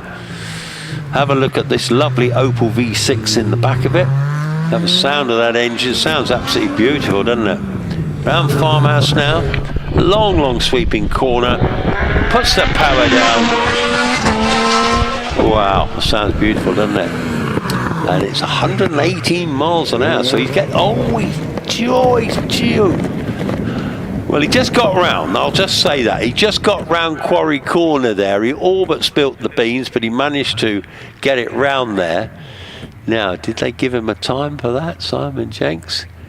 I think they give him a 56.15. This looks like Ed Burgess coming to the line. Ed Burgess from Lavenham in Suffolk. He's the Bugatti man. He's on the council at Prescott. Very influential member down there. He's the Bugatti record holder, the Type 51 Bugatti, but he decided to buy James Baxter's old Gould GR55, again fitted with a Ford Opel V6, I think, in the back. 2.5 litres of power. He says it's like an absolute missile. Looks great in very sinister black colour. Here comes Ed. Makes his way down the bottom there. Coming into Willow. Up to Orchard. Did he get, yeah? I thought for one dreadful minute he didn't get around, but yes, he's got round. He's onto Farmhouse now. The car has been rebuilt from a bit of an accident earlier in the year, but he seems to be going very well in it now. Ed, lovely chap too, Ed. 111 through the speed trap. Going to finish with a 55.08. 55.08. Well done, Ed. So they're getting quicker and quicker. Looks to me like Sandra Tomlin's Pilbeam, if I'm not mistaken. I can only see the nose cone at this stage. So while we're doing that, I'm just going to take this opportunity to have a bit of lemon. Talk amongst yourselves. It is, yeah, it is probably Morgan Jenkins, I suspect, or is it Sandra?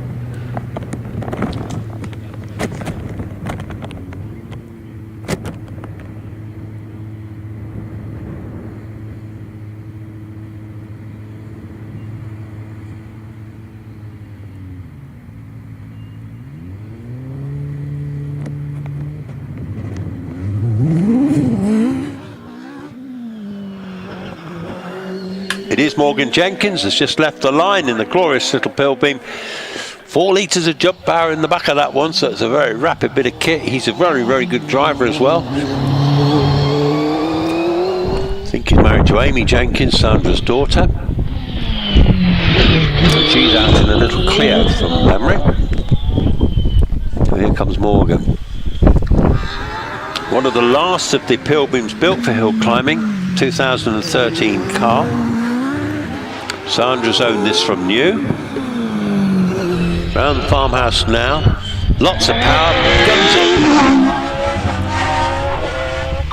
it. Certainly not hanging about there, was he? 114 miles an hour through the speed trap into the finish. Records a time of 52.25, which is the 9th quickest in practice thus far. Lindsay Summers driving the DJ Firestorms left the line.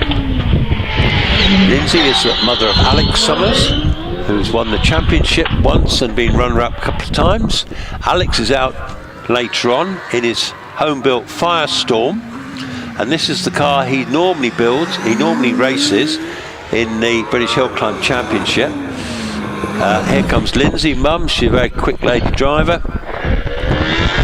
That engine sounds magnificent, revs to about 14,000, which for a V8 is certainly going some, isn't it? 110 through the speed trap, finishes there with a 55.15. And then we're going to look at the car that Bernie Kevell was driving earlier, the OMS 28 of Simon Andrews. They share this car together. It's always a close battle who gets the bragging rights. They also tend to drive a Formula Ford early season, get the rye in. So where's Simon? He's come to a spin. He's at a spin approaching Orchard. They're just going to show a replay of it. So here comes Simon, trying hard, looking good, then just spins it, just gets onto the grass, just a 90-degree spin, but absolutely fine. No damage done to car or driver. The marshals are just going to push him out of the little nose cone in the gravel job. They'll probably get a brush just to sweep any gravel off the track. Whether or not they can start that car, whether it's got a battery pack, whether it needs a battery pack. So Simon was obviously trying, even though it's only practice. It's windy out there today. I don't know how the wind is affecting the balance of the cars. However, no harm done, because you can imagine the turning circle of these single-seaters is not great. So several backwards and forwards motions. Now they're going to try and get him lined up. There's a car following up behind, but he's on a red flag, just going very slowly indeed. Marshals are on the track. So that will be a failed run for Simon Andrews. And that looks to me like the OMS of Black Helmet. It's either Lynn or Steve Owen. He's got going. He's got going. And I see Harry Pick and Jack Cottrell down on the start line. So here comes Simon. Just his pride dented. Car's fine. We'll take it to the finish. And that will conclude his efforts for today. He'll be annoyed, but everything's fine. No damage done.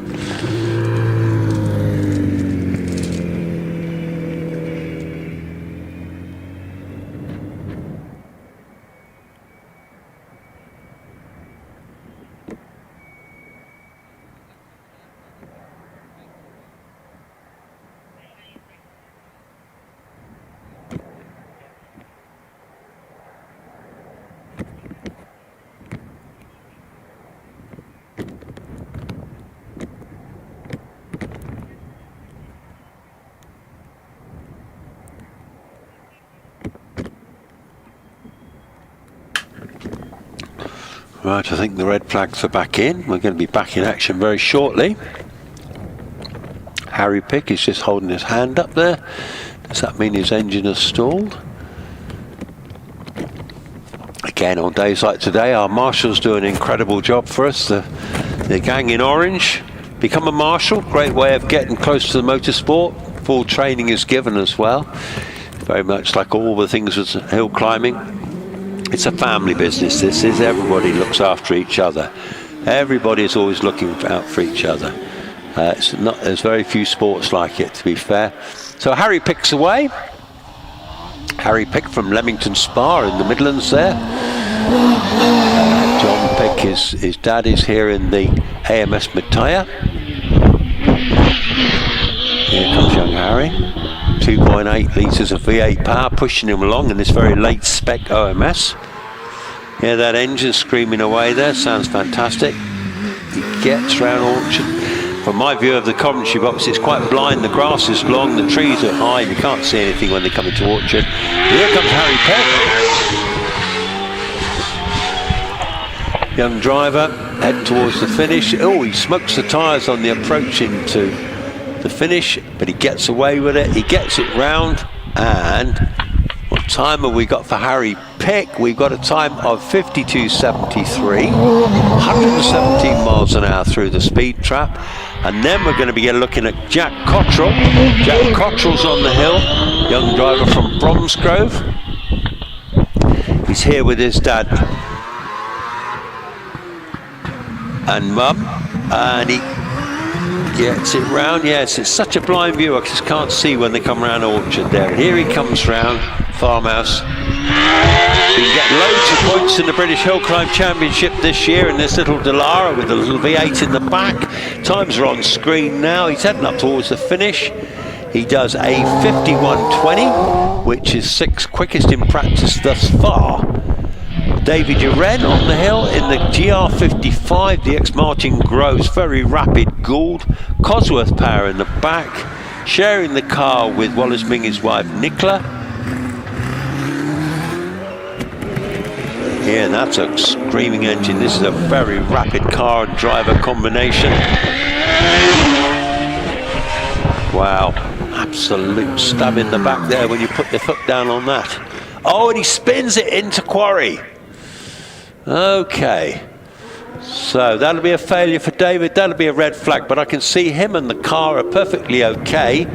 He's just literally spun it on the entrance into quarry.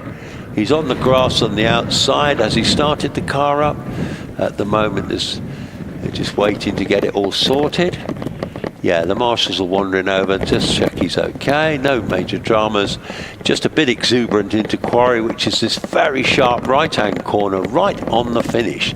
So it's a very unusual finish. Most places, Trevor Willis is just going by us there. He's been red flagged. 3 times champion, of course, Trevor. He's an instructor as well at Shelsley Walsh. And an all-round thoroughly nice chap as well. But anyway, they're going to get the David Uren car back into the paddock. The marshals are on the back of it. David is just getting out of the car, I think. He's perfectly okay. Trevor's just coming by him, and they're waving him through. Trevor will get a rerun, of course. Here comes a little replay on your live screen. So he's coming up, approaching this long right-hand corner. Oh, just overcooked it. He was just carrying too much speed, I think. And anyway, but no damage done. Just a bit of pride. It's that when they damage them and it costs money, then that's a bit more painful. But anyway, well done to him. Now, trying to get the thing. You see, a lot of these cars won't necessarily start without a remote battery, because they don't carry great big batteries. Or it might be stuck in gear, because a lot of the gear systems, in fact, they've got the big 4x4 truck just reversing back now. This will be a tow rope, and where's him getting back into the paddock, and we'll be back again very, very shortly. So what was I going to say? So good afternoon to everybody. Eric Humphreys, are you watching in Portugal today? Usually a big fan of our live stream, Eric, sitting in the sun in Portugal.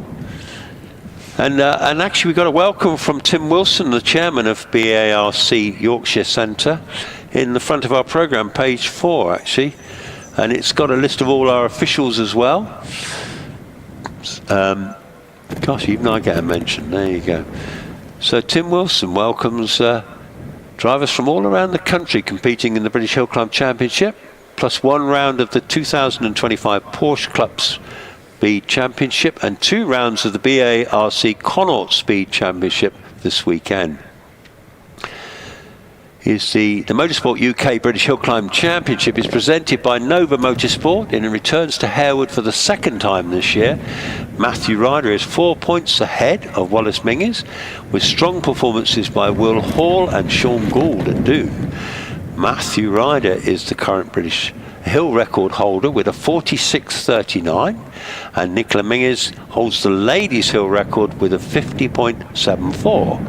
Can they go lower? Well, I was talking to Matthew about that record, and when he set that record, he hasn't been able to get close to it since. So that particular day, all the stars aligned, and nobody's got near it since either. So is this the weekend when they're going to lower that record? They've got to get into the 46s.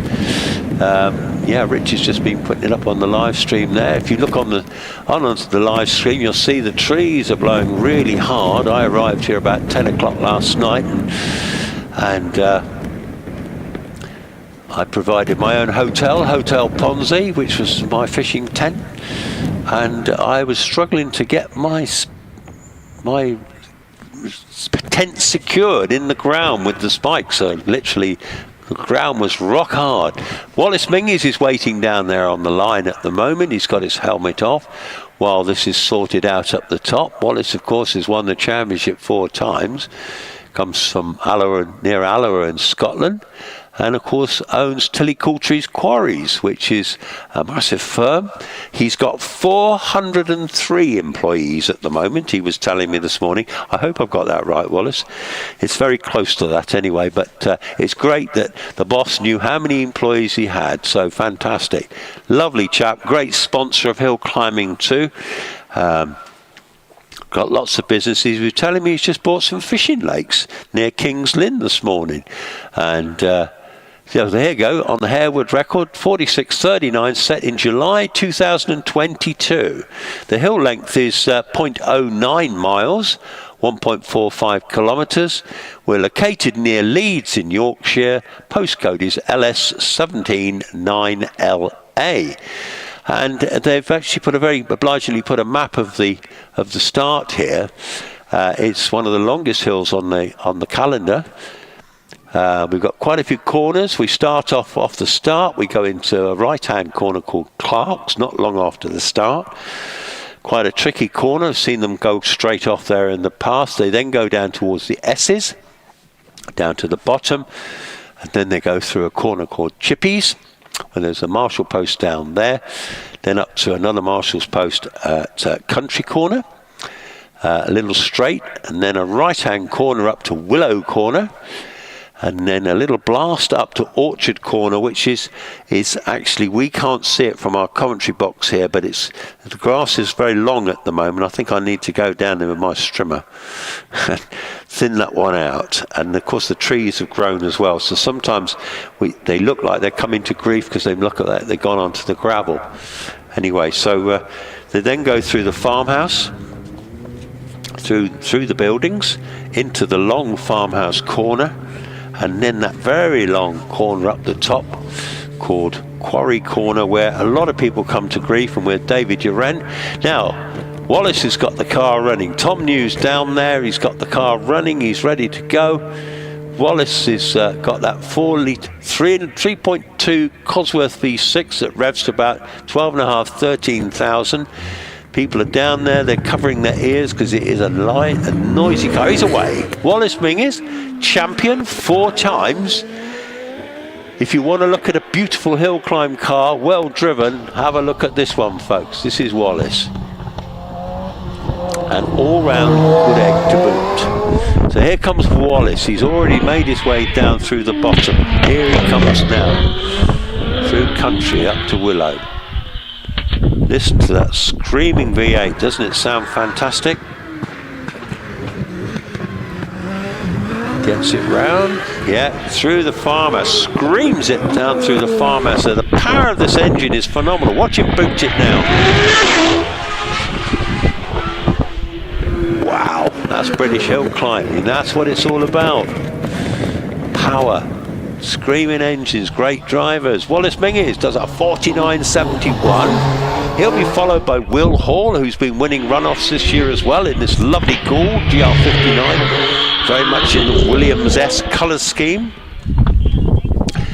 Will had a bit of a rocky winter health-wise, but he's recovering himself very well indeed, and he's driving the car absolutely brilliant this year. He's got it absolutely dialed in. Watch this car. This is super quick. As he boots it out of here, guns it. Wow, terrific. 123 miles an hour, hard into the finish, 50.03.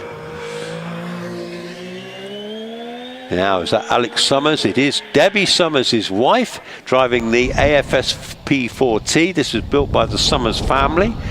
It took over 7 years to build, but they really made some massive strides, and now they're building another one, which I think won't take 7 years, because I understand it's quite well on its way.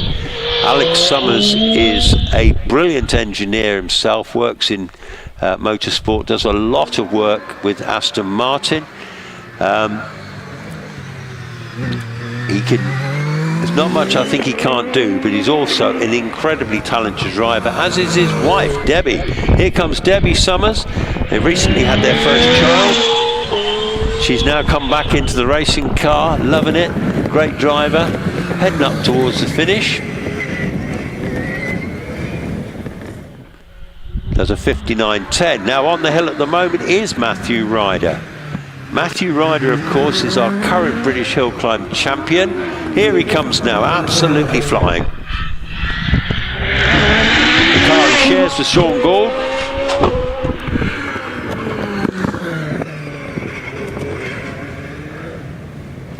Oh, whooshes through the finish. Oh, a 47.73. That's a bit of a marker, isn't it? Because his record's in the 46s.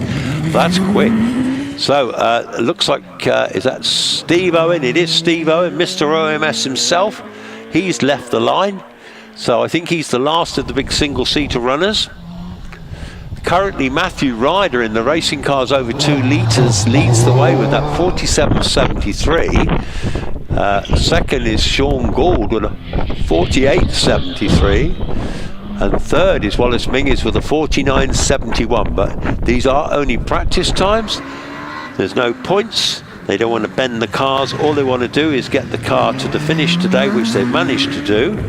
They will start again tomorrow with one more practice usually, then time runs, then a runoff perhaps. Here comes Steve Owen in the OMS. He builds these OMSs from scratch. Very clever engineer. He's also a massively enthusiastic motorcycle owner as well. So Steve finishes with a 56.03. Richard Jones in this delightful little Elva Mark 7. Little Lotus twin cam engine, delightful little car. Here he comes through Farmhouse, 1600 twin cam Lotus, beautifully constructed car, very similar to the Lotus 23, which was a highly successful car, as was this Elva.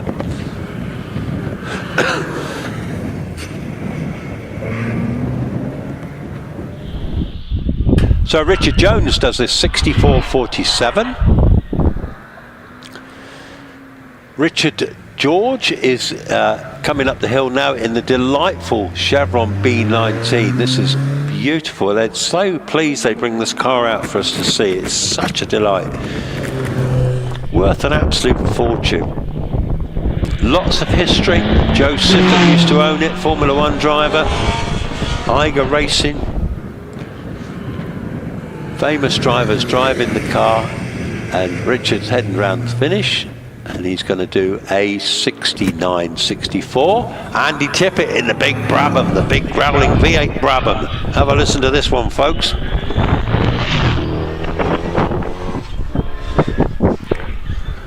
Used to be a captain on an airline and a trainer as well, so very senior man on the airline business, now retired.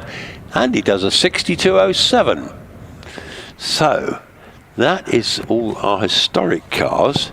Now we'll probably have to go through the card again with the inter-club ones. So let's see, we should have another run of the time runs. Is it time run 2 or 3 of the inter-club classes 14, 42 and 26. Cars are going down to the start. So that was pretty successful. The big cars managed to negotiate the hill without too much grief, which is great. They will be back here again tomorrow. And the Rainick seemed to have a less troubled last run, so hopefully that comes back tomorrow and gremlins have been sorted. Electrical problems can be an absolute nightmare to find, and fuses blown, of course, that means that things stop very quickly. But hopefully that car is fixed now. We got Trevor Willis on his rerun. So Trevor Willis in the OMS is getting ready to go, and then it looks like we're into the smaller classes again.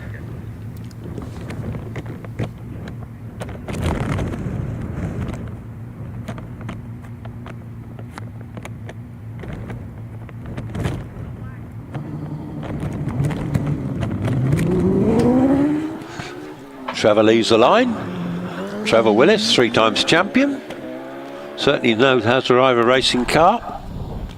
Quiet man, unassuming, immensely knowledgeable and a terrific talented racing driver. Put him behind the wheel of a racing car, his personality changes. They call him Scary Trev because he really does give it a go. He gets it round Orchard. Here he comes into Farmhouse. The power of that V8 engine in the back of it with Trevor Skills driving it. Heading into Quarry now. What sort of time's he going to record? He gets round. He does a time of 50.30. That's the 6th quickest in practice. So currently Matthew Ryder's thrown down a bit of a marker in practice. Quickest at the moment.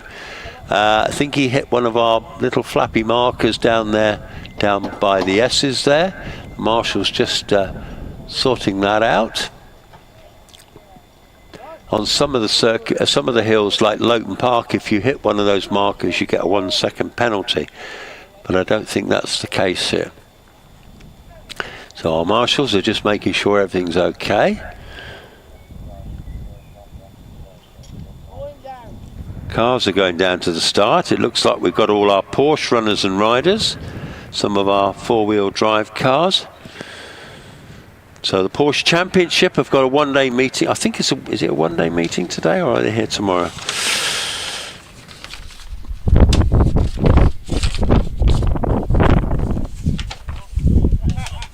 So tomorrow when we've got a tin top challenge, and we've also got a top 12 runoff as well, which should be absolutely fantastic. So the tin tops have been an absolute revelation this year. We've got the very quickest ones here. The Legacy isn't with us this weekend, but Damien is driving the Red Baron with Stephen Darley, and obviously that car is super quick. Simon Bainbridge is out in the magnificent Kronos, and then we've also got the four-wheel drive categories of Stephen Moore. We've got Richard Hampstead, and we've got our Scottish competitor who I saw on the live stream last week. Come back to me in a minute.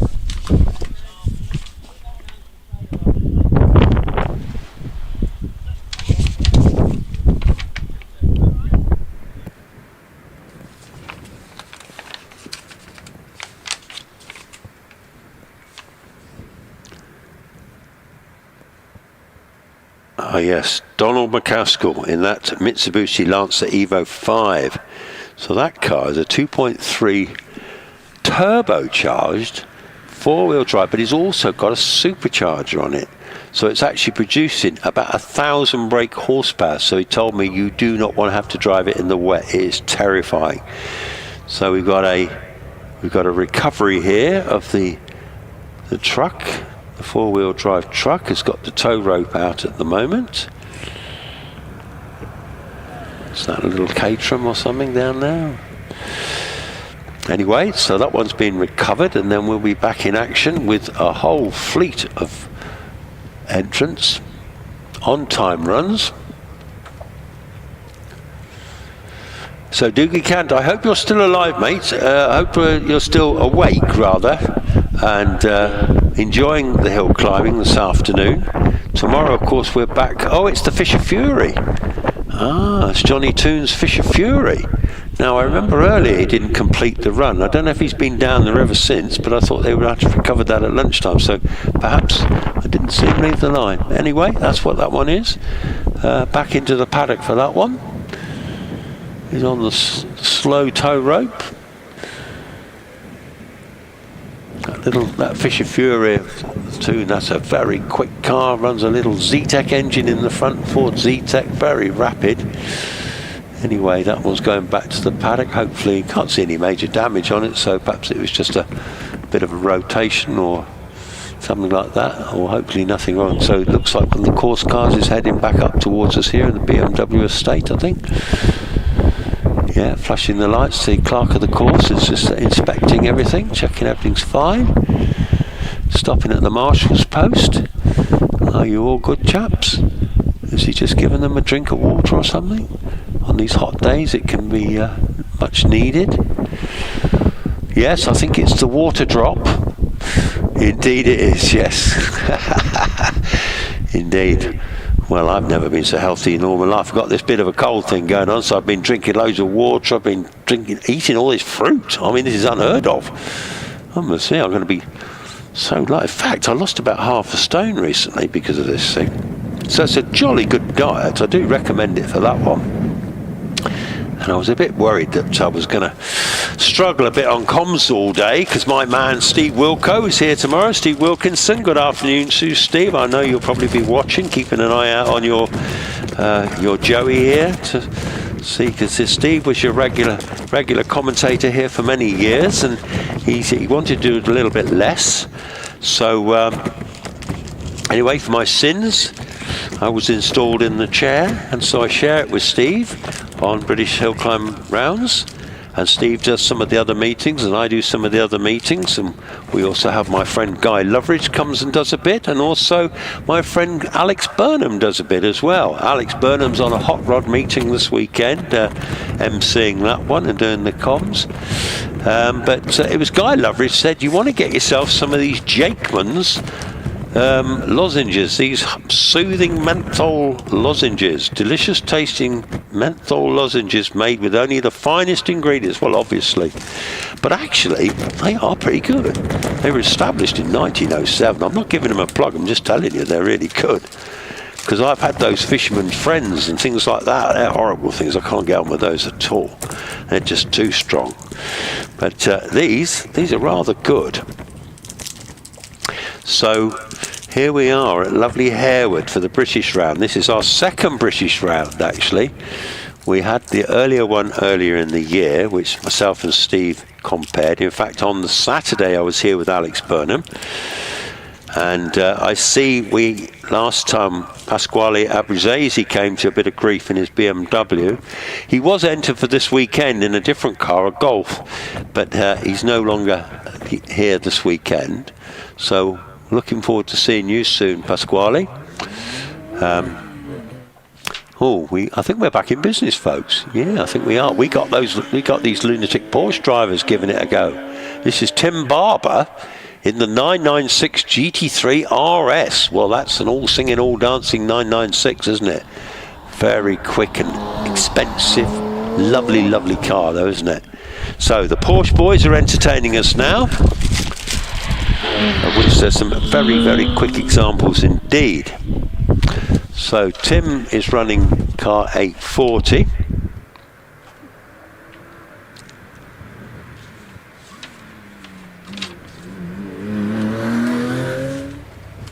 And Lisa Betts in the Mini is running car 854.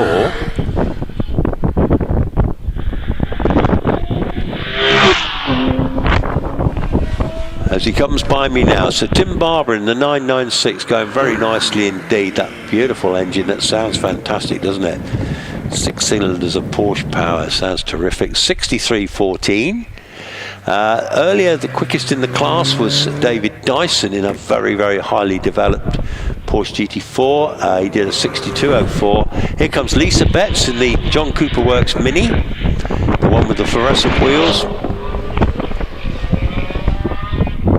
Sounding very good indeed too. And then we got India Booth further down the hill in the Mitsubishi Evo 5. So through the finish, Lisa Betts is 72.46. India Booth heads through between the farmhouse. It's four-wheel drive. Mitzi, fabulous looking cars. This is one of the earlier Mitzis. The 5s and the 6s I think were some of the best looking ones. And this one's beautifully turned out, isn't it? All white, permanent four-wheel drive, lots of horsepower, 69.87. Takes us 6 in the class, and here comes David Dyson's super rapid Porsche. This is the GT4 RS. This is top of the pops Porsche stuff. This is very expensive. Carbon brakes, all singing, all dancing through the finish. 62.79. Doesn't improve on his earlier time of 62.04. Nigel Watkins heading towards us in the 996, the white one, beautifully turned out car, standard, unusual colour for a Porsche, I think, white. But it's got it all going on, hasn't it? Got that lovely spoiler on the back, those lovely wheels. Looks going through the corner so quickly. Oh, he spins it over the finish, but he gets away with it, I think. Does he complete his run? 65.73, so he gets the time run then. Wayne Helm now in the 718 GT4, just gone by us. Very rapid indeed, in fact he was gone in a flash. Heads over the finish, 65.26 takes him fourth. And then it'll be followed by that lovely original early 911E, classic 911, air-cooled, spoiler on the back there. Doesn't that look a picture? That's mint, isn't it? And worth an absolute fortune these days, these early 911s. Driving it very well, goes on to 3 wheels round Quarry, gets it round in a 66.11. Martin Leach, Graham Rose in the 924S. Here he comes now, well developed car, that one running a 3-litre engine in the front of that one, so it's got plenty of poke. And earlier he did a 67.15, so he's slightly improved on that. Here comes Stephen Jory in the 944. I think he was the Porsche Cup champion last year. That's on a handicap system, the Porsche Championship, because some of these brand new modern ones have got 500 horsepower. So Stephen Jory has just finished in a time of 65.20, 4th quickest, as comes Ian Wadsworth in that lovely 911 SCRS. Again, a standard looking 6-cylinder air-cooled Porsche, just lovely. Every time I look on the live stream, it looks like they're about to spin it coming over the finish. Here comes Carl Lupton in the 944.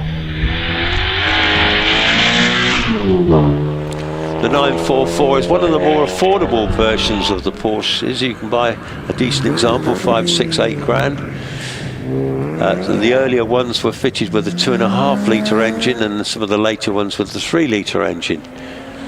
Now, who's this? This looks like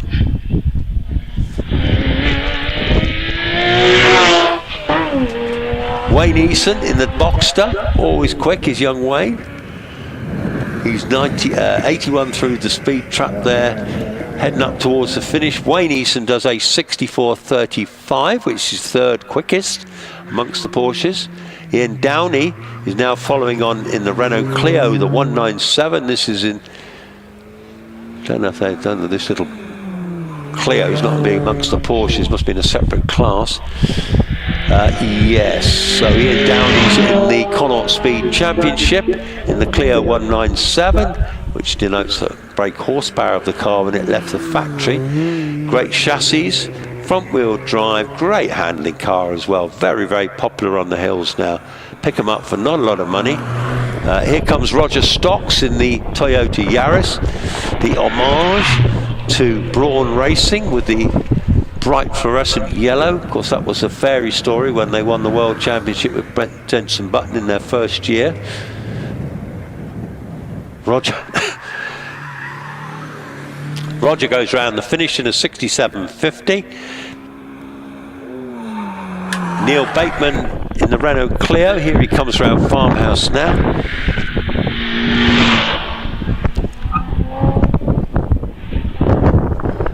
Quickest so far in this category is Glenn Shaw in the big Nissan 350 with a 64.53. We're yet to see him again for his other run. Neil Bateman does a 69.83, 4th in the class. Roger Stocks did a 67.50 as we get a look at Roger Legg in the little Caterham. Car 147.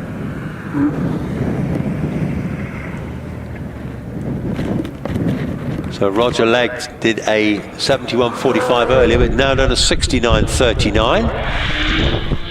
Glenn Shaw, who was leading earlier in this class, he's absolutely flying in the big Nissan, the 350Z. I think that's a twin turbocharged 3.5-litre V6, so it's got loads of grunt.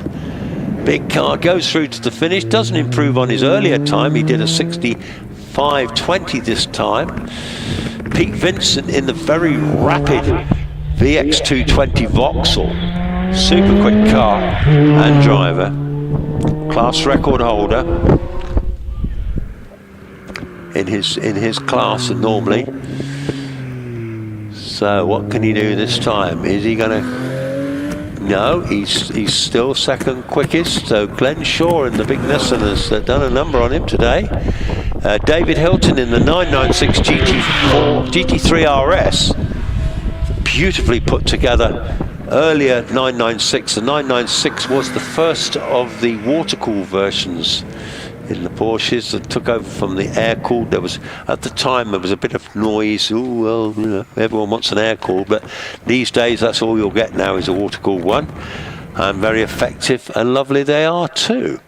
Ewan Bruce in the MGZR has just left the line. He's here with his father, a young driver. Great car to learn in, this little MG. And this is a big class of cars. We're in the Yorkshire members, Interclub licence holders. And Ewan earlier today was did a 76.23. I don't know if that's a PB, but my man Steve will tell me tomorrow because he has all these PBs written down. He's very methodical. Everything I'm not, of course. We bring different things. Oh, that wind blowing out there now. I can see it on the live stream. The trees are really blowing hard, aren't they? Through Farmhouse now, Ewan Bruce. Tyres squealing. That little front engine, front wheel drive car.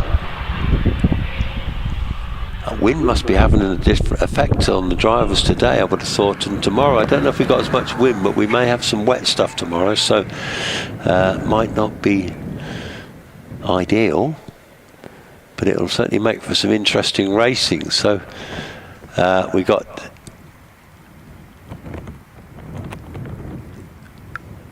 So we've got another car waiting down there on the start. Whole stream of cars waiting in the start road. Real lovely mixture. Just looking at the time, I've no idea. We're up to 20,563 subscribers, folks. That's fantastic. The time is 3:40 at the moment. So we've still got a bit of racing to go. Our target for the weekend is 21,000. So like and subscribe. That'd be absolutely amazing. And at the bottom of the screen, we've got Let's Support Club Doug. And of course, Club Doug is also part of the Team Valley Motorsports. John McQuillan, Mike West, they run that. Car's getting ready to go.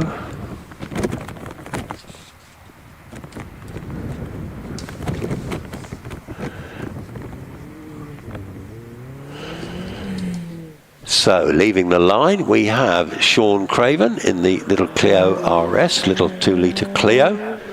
Again, super popular for hill climbing. You can buy a decent Clio for 3,000 or 4,000 quid. Decent example of one. And pretty much go racing in it. You don't even have to have a roll cage. But a lot of these ones, depending on the spec they're running, obviously fit roll cages. They're potent little packages, 2 litres pocket rockets really.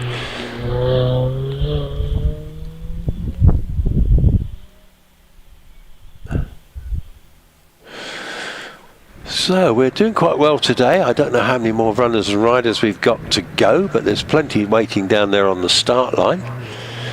Become a member and support the coverage.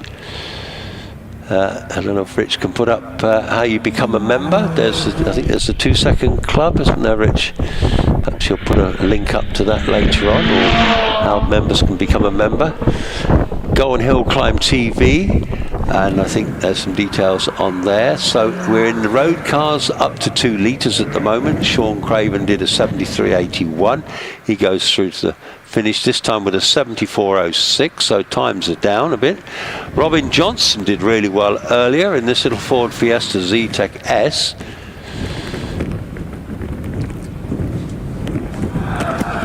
Now I think, yeah, so now we're in a different category. This is the Yorkshire members Interclub licence holders, and Robin Johnson was 7th quickest this morning with a 70.37 with this little 1-litre turbocharged little Ford Fiesta.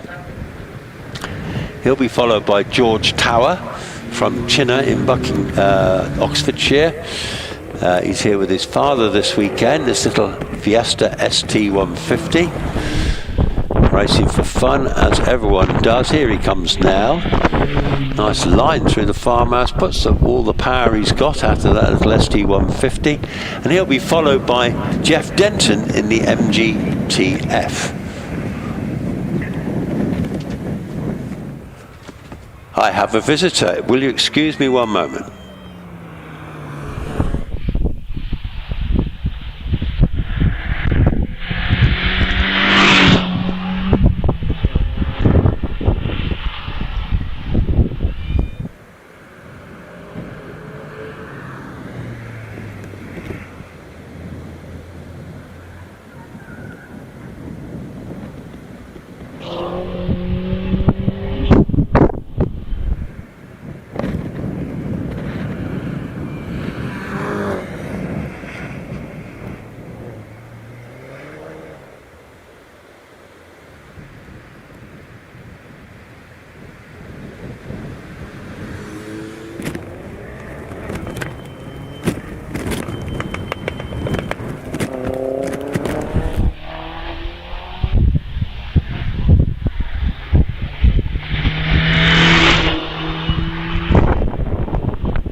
Hello again. Well, I'm back in action.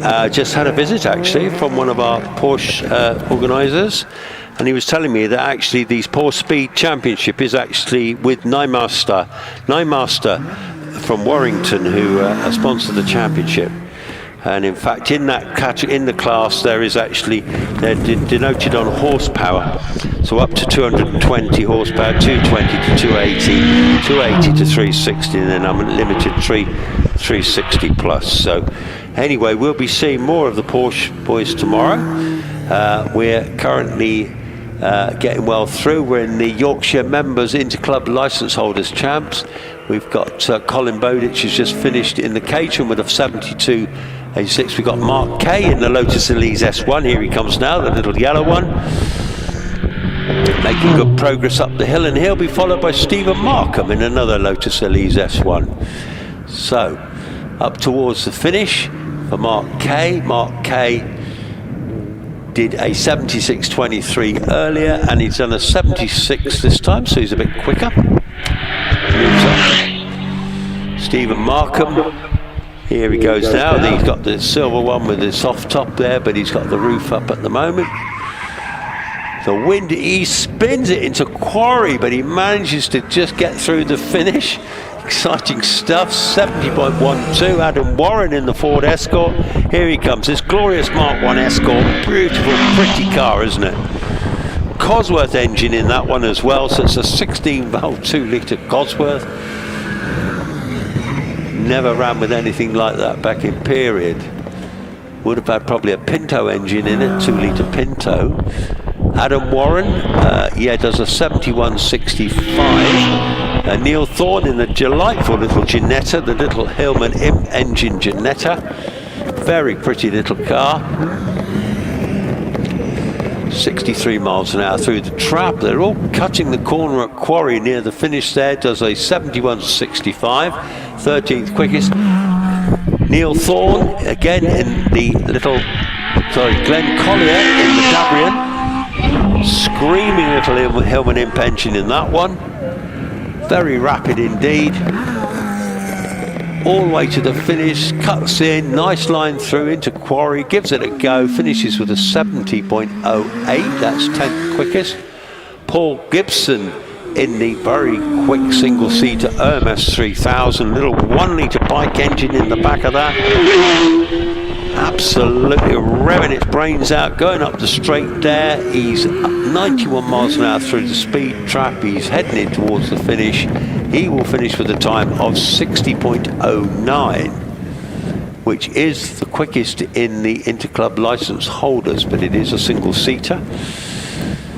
So I don't quite know how it all works in that championship. So where are we then, folks? Well, have we got more cars to go down? What am I waiting for?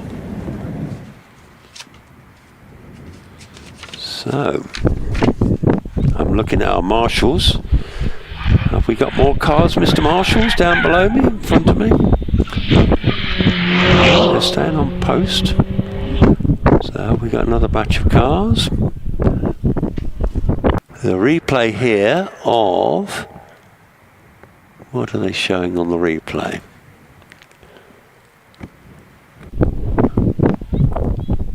Oh, it will be...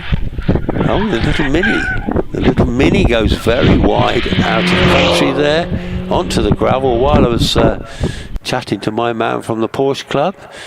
Anyway, but no damage done. So everyone's sat down there at the moment. We're either waiting for another batch of cars to go down.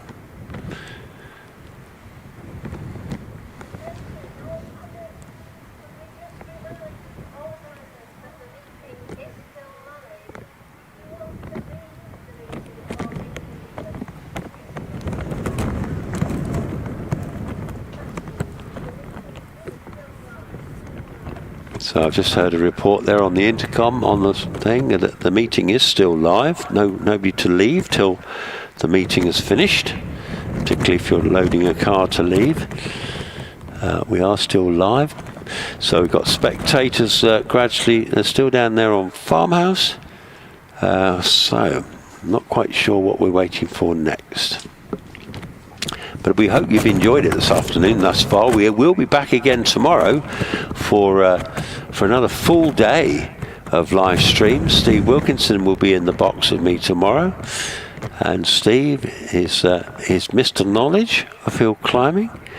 And we obviously have a nice little chat between ourselves when we have little moments like this, when not much is happening, or somebody's come to grief up the hill and the marshals are sorting it all out. But it's been a good practice today. We had a bit of damp weather first thing this morning, but it has blown itself through. We're getting great views into the distance here.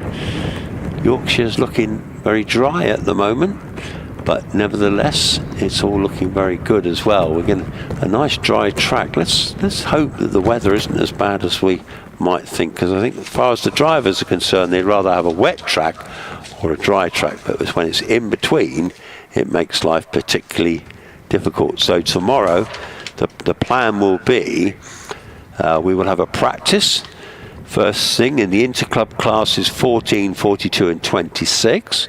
We'll then have a practice of the British classes A1 to N into club classes 14, 42 and 26. And then there'll be a time run into club classes 14, 42 and 26.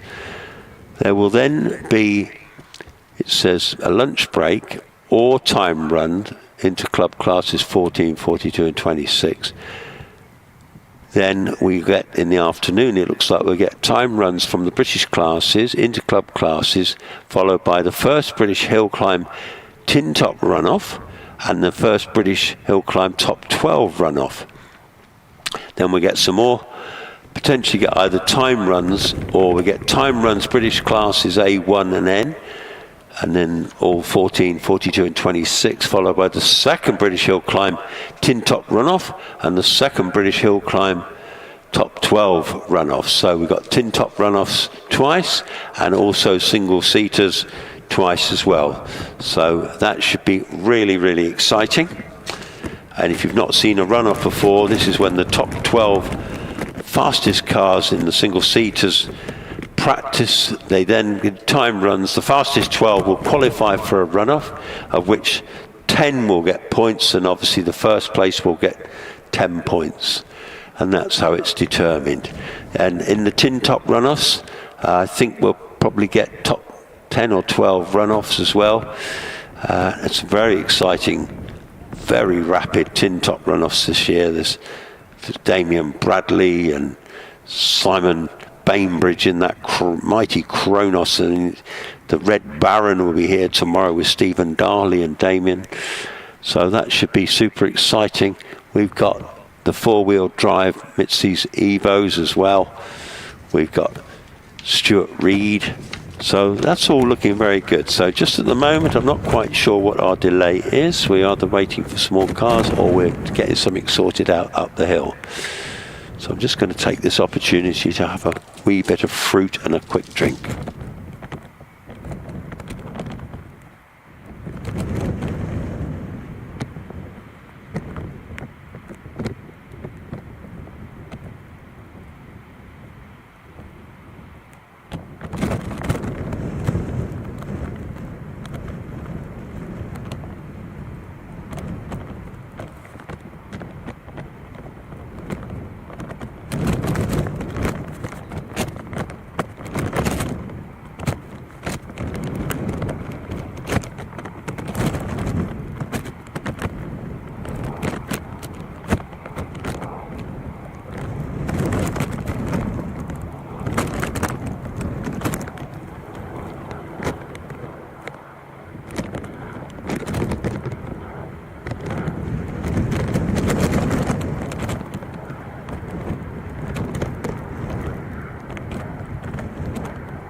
So it looks like we're going to be back in action very, very shortly. We've got cars running down to the start now.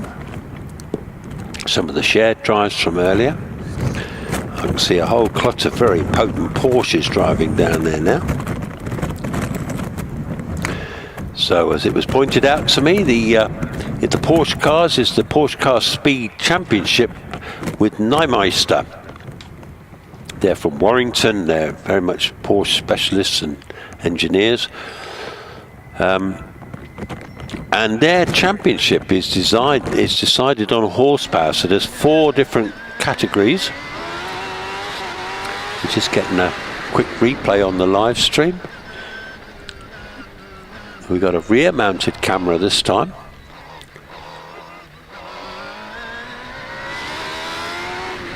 I missed the start of that, so I'm not sure which car this is.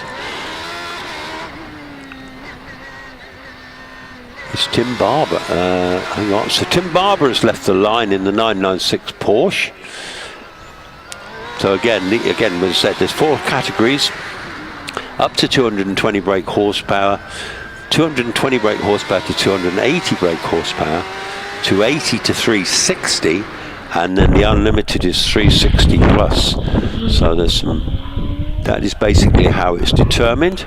Because obviously some of the older Porsches won't have anywhere near the horsepower of these later GT4s and the like, which are got huge amounts of technology anyway. So at the moment, so Tim Barber, here he comes through Farmhouse. This GT3 RS, very valuable car.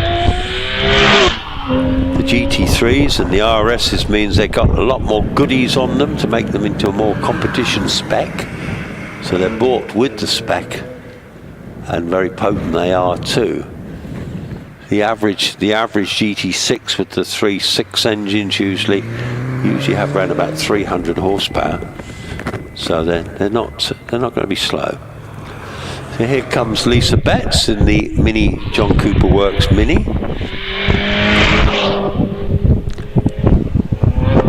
Rapid little things, these little modern minis now. A lot of them are supercharged and turbocharged. 62 through the speed traps, heads in towards the finish. India Boo's well on her way now in the beautiful little Mitsubishi Evo 5. Here she comes through the farmhouses into Farmhouse Bend now. 4-wheel drive, boots the power, turbocharged engine. Very rapid and becoming very valuable little cars now, aren't they? Oh my goodness me, that was a close run thing there with David Dyson in the GT4 RS, the quickest of our Porsche runners so far. It's a highly developed Porsche. Very powerful. That'll be in the unlimited class, the 360 brake horsepower plus.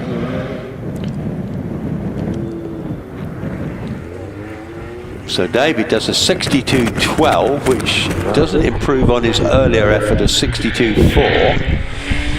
Nigel Watkins, here he comes now in the delightful 996 in white. Most of the 996s either started off with a 3.4 or a 3.6 litre engine.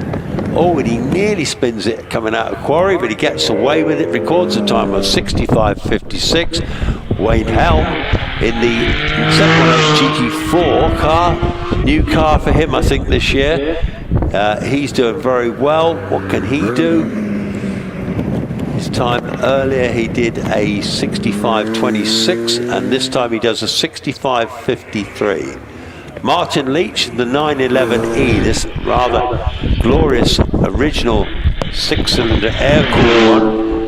Small whale tail on the back there, classic looking 911, beautiful car.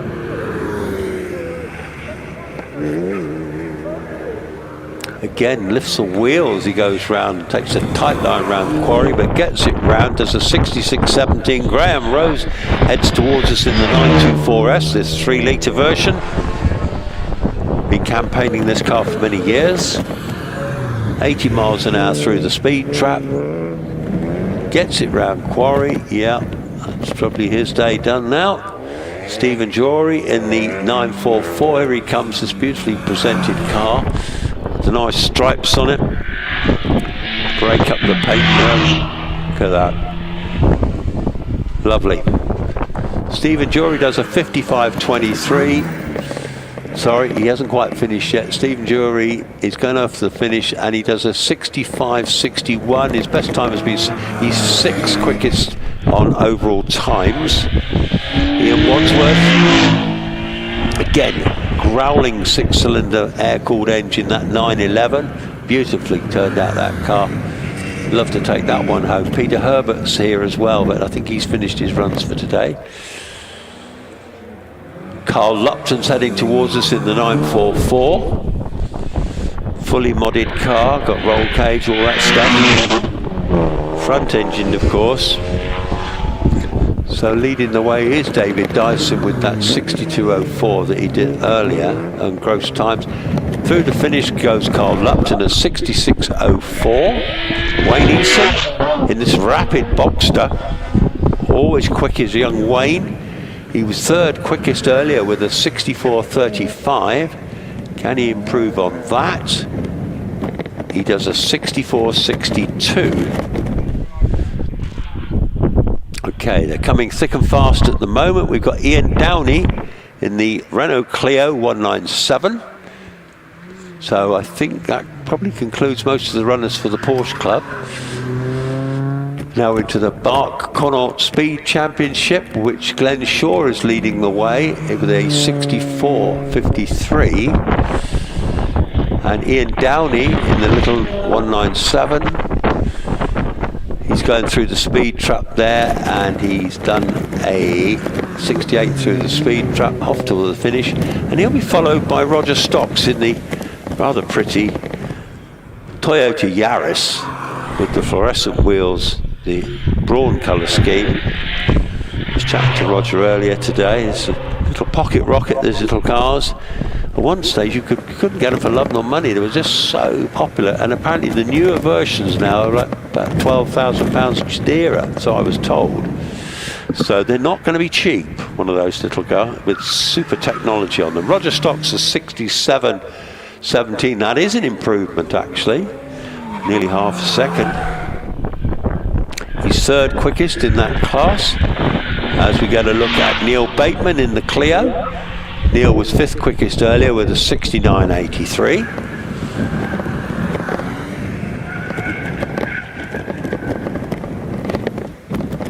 He finishes with a 70.29, so that's not an improvement. Now we've got Roger Legg in the Caterham 7. Loads of these little Caterhams of Westfield on the hills these days. Very popular category, but today he hasn't got many playmates. And he was fourth quickest earlier with a 69.39. Can he improve on that? He does a 69.33, which is marginally quicker. As we get a look at Glenn Shaw, the leader in the pack at the moment in that mighty 350Z Nissan, already towards the finish with a 64.82, but still not. Oh, hang on, they've just moved that out of that close. 64.82, and we've now gone into we're back into the Porsche cars, and we've just had David Hilton on the hill, heading towards the finish in his 996. He does a 63.36, which is third quickest in the Porsche category, which is the Porsche Speed Championship, with Neumeister from Warrington. Very generous sponsors of the Porsche Speed Championship. So we've got some more cars heading down towards the line.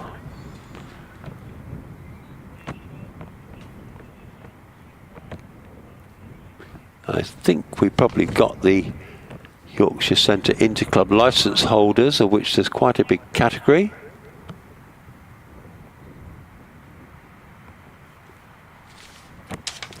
And that will probably conclude today's event. So we've still got another 2, 4, 6, 20 odd, 25 cars, I think, something like that. So Ewan Bruce in the MG ZR is waiting to go on the line.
So Ewan Bruce is racing on his way. He's going down towards the S's.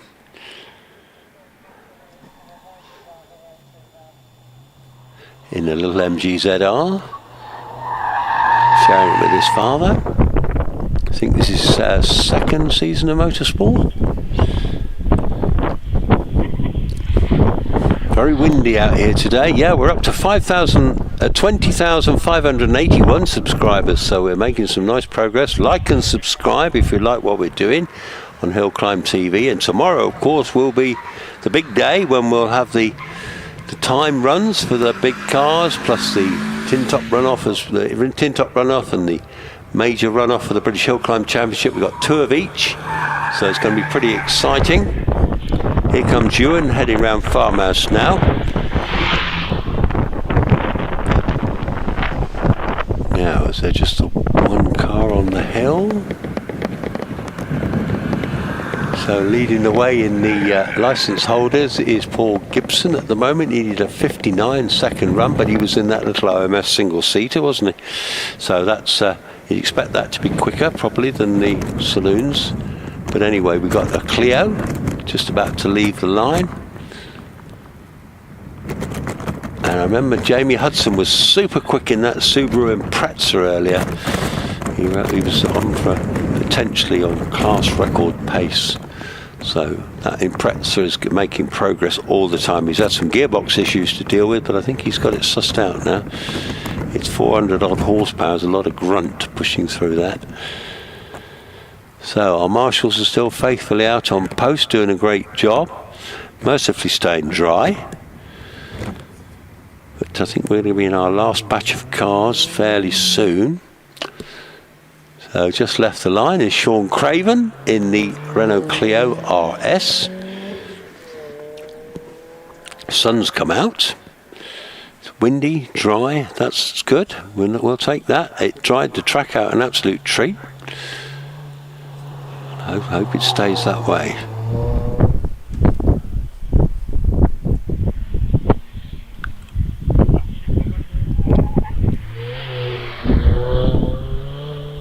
Two cars on the hill at the moment. We've got Robin Johnson in the Ford Fiesta Zetec S. Robin is driving that little 1 litre turbocharged Zetec. A modern Ford engine.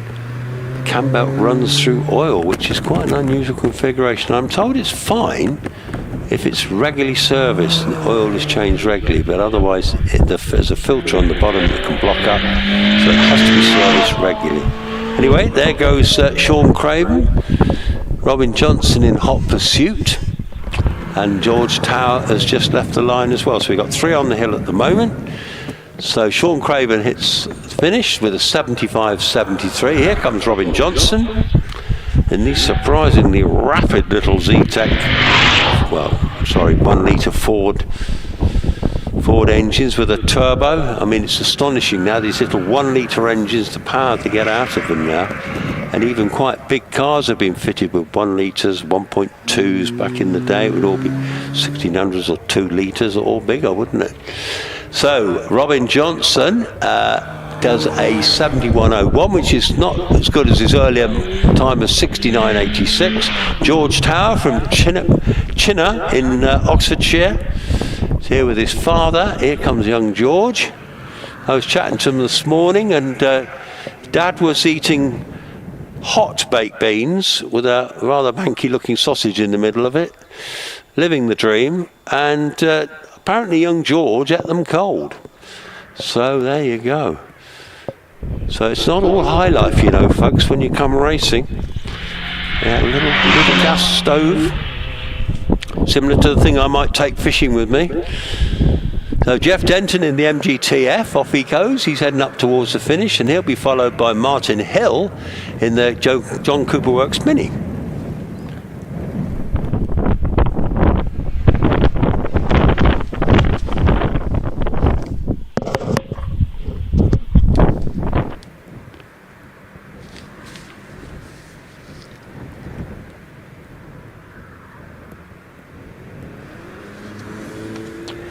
So Martin Hill finishes with a time of 70.42. Nabil's Arlan, here he comes now in the Mazda MX-5. The modern Mazda MX-5, very big selling car, these Mazdas. They've done everything right, really. It's a perfect little car. And this later version with the 2-litre engine, lots of power, got all the right bits on it. Goes very well. There's an 80.29. Ben Bodic in the VW Golf R. Well, these are 300 horsepower four-wheel drive little monsters, these things. He did a 70.07 earlier.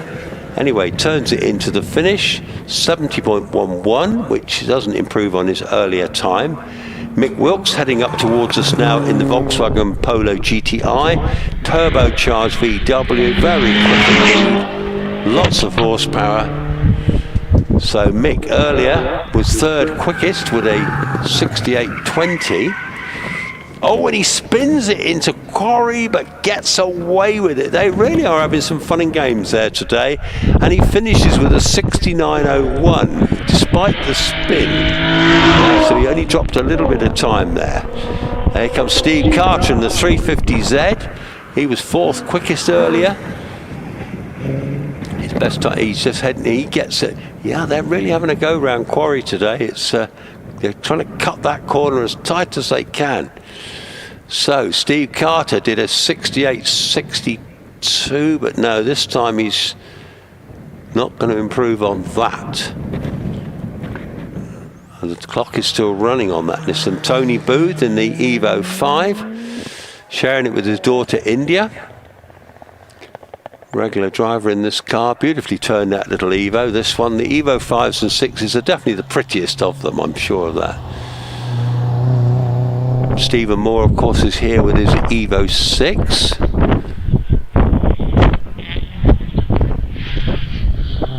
So they're still running the clock down on Steve Carter's Nissan.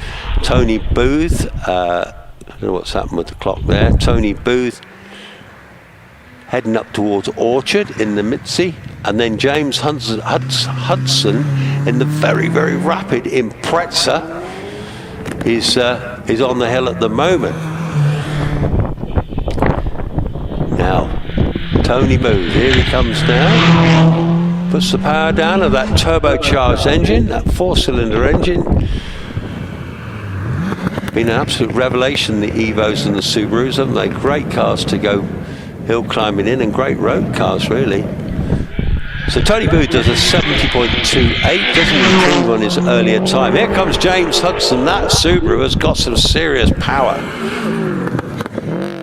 91 through the speed trap, gets it round Quarry, well done. And he is still third quickest. Second to Paul Gibson and Steve Carter. Colin Bowditch, here he comes now in the little Caterham. Runs a little 1700 crossflow Ford engine.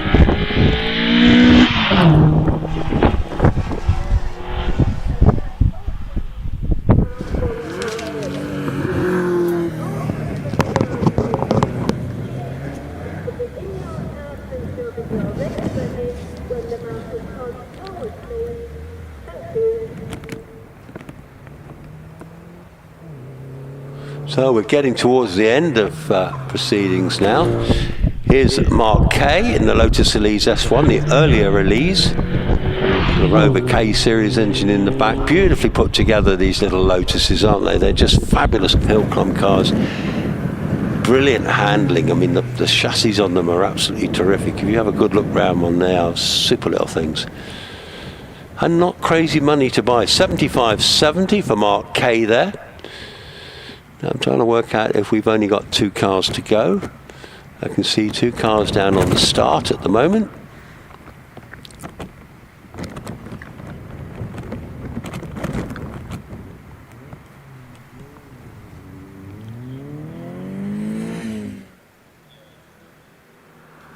Could be Stephen Markham in the Lotus Elise S1. It is Stephen Markham, yep, here he comes now, a regular competitor here at Harewood. Hang on, I'll just take a phone call.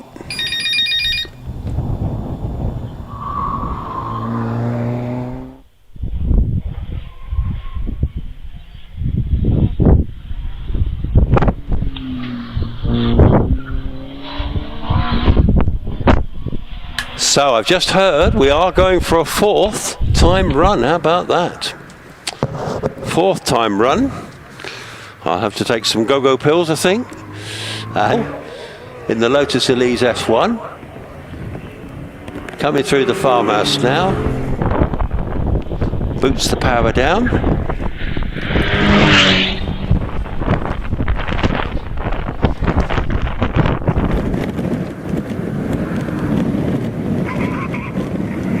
So Stephen heads towards the finish, and then we'll be looking at Adam Warren in the glorious Mark 1 Escort. Here he comes now, Cosy powered, fabulous thing, isn't it? Beautifully presented, quick car as well. Done a fantastic job on that car, brilliant paint job, beautiful bodywork on it, absolute credit to its owner. I should think that gets a lot of looks if he takes that one down the pub. Mind, you'd have to guard it with his life, wouldn't he? Neil Thorne in the Ginetta G15. Little imp engine Ginetta. Deceptively quick little cars. Yeah, handling beautifully too. Into the finish does a 71.08.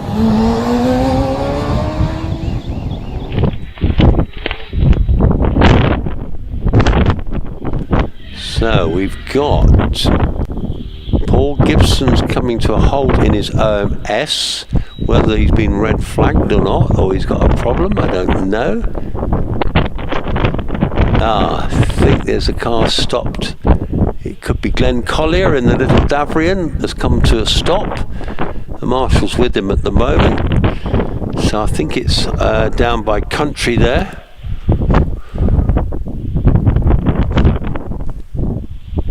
Yeah, so the OMS is will have a breather. I think he might be able to go by in a minute, perhaps. Glenn Collier's little Davrian, has he got going again? Let me put my long distance glasses on.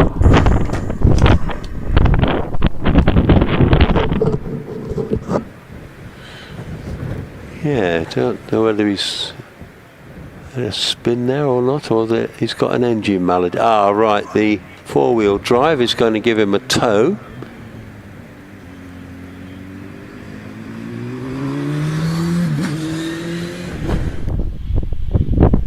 So our competitors are getting real value for money today, aren't they, if they're going to get a 4th time run.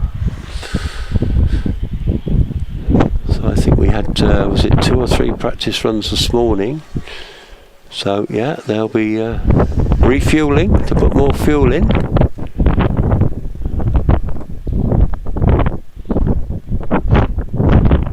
Right, they're connecting up the tow road. They'll soon have that little Davrian out of the way and whiz him up towards the finish.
Oh, I've just been chatting away there, and I'd managed to switch my intercom off, and I can hear myself again now. So I've just been talking rubbish to myself for a few minutes, but there we go. I'm sure you'll get over that. Ian Downey through the finish in his 72.02. Here comes Roger Stocks in the little Yaris. We've been getting quite a few of these little Yarises in the Hillclimb Championship this year. There's usually 4 or 5 of them at various events.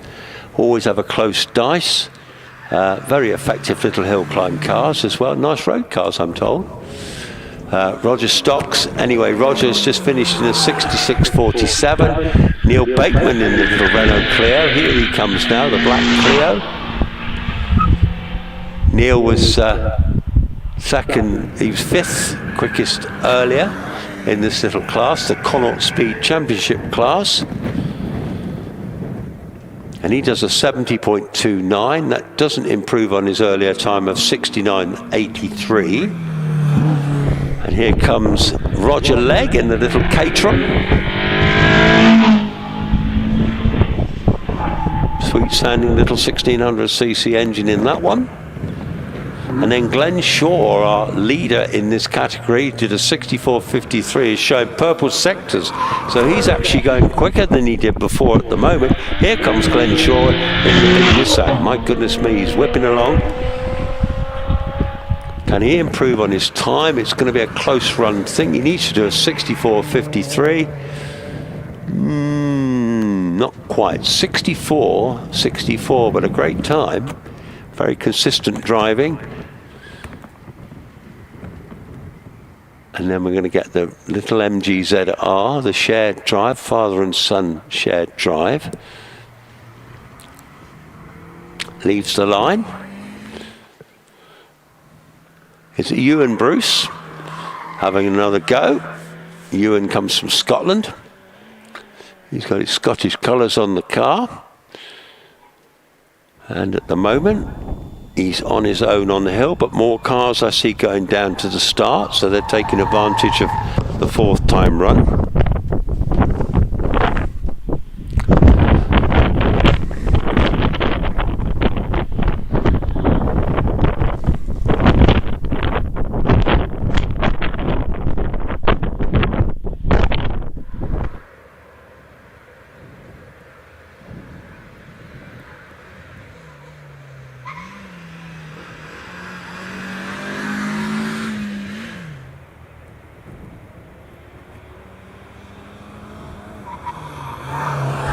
Right, we're back in business. Here comes Ewan Bruce and little MGZR.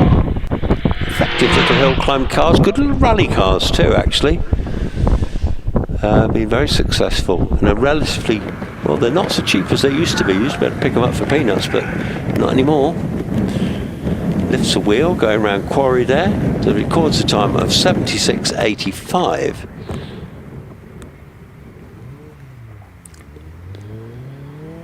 So we've got Sean Craven in the Clio, RS Clio.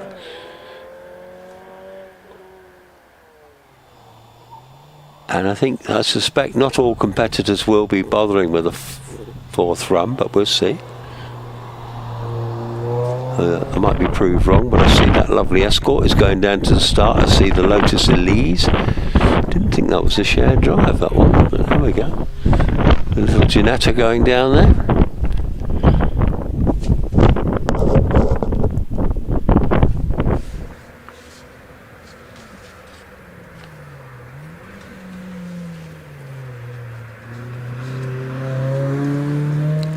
So we're waiting for Sean Craven. Here he comes now in the little Clio through the farmhouse.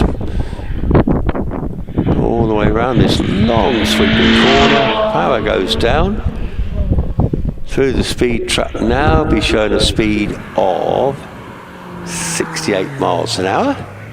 And then we'll be looking at Robin Johnson in that rather quick little Fiesta Zetec S. That little 1 litre turbocharged little pocket rocket. Here he comes now.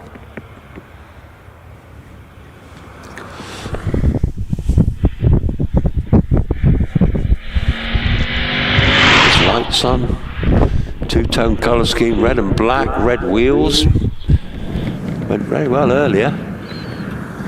Robin Johnson, he was 8th quickest. He did a 69.86, but this time he's done an 80.76, so must have had a bit of grief further down the hill.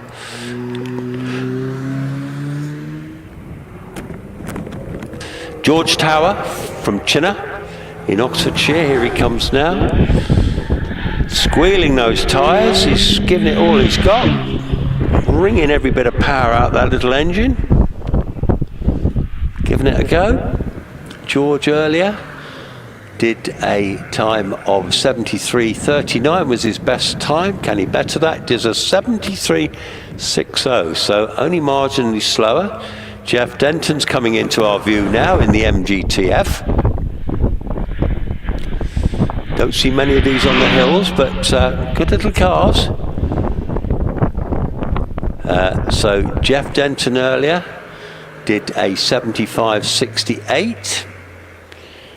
So can he improve on that? He's not going to be far away. Did a 75.85. Martin Hill in the JCW Mini. Already gone by me there. He's heading up towards the finish. Makes it round Quarry through the finish, 70.46, which is just a few tenths slower than his earlier effort. Here comes Nabil Zalin in the Mazda MX-5. Nabil did an 80.19 earlier. This is a fairly somber grey coloured Mazda. Now we're going to get a look at Ben Bowditch in a minute. Ben was 9th quickest. He did a 70.07. Here comes Ben in the Golf R. These are highly potent cars. 4-wheel drive, 300 odd horsepower. What's not to like about that? And you can go to Sainsbury's, do your shopping in it, or you can come hill climbing at Harewood. Fantastic. So Ben, he's got to beat a 70.07. He's going to do that with a 69.42. Be happy with that. Happy days. Steve Carter, the Nissan 350Z. Now I wonder if this was the car that I saw earlier that they didn't actually give it was a silver Nissan, so it could well be this one. 74 through the speed trap. He does a 69.19. And that is... Right, they're showing quickest, but it's not. Okay, here comes Tony Booth, father of India Booth in his Mitsubishi Evo 5.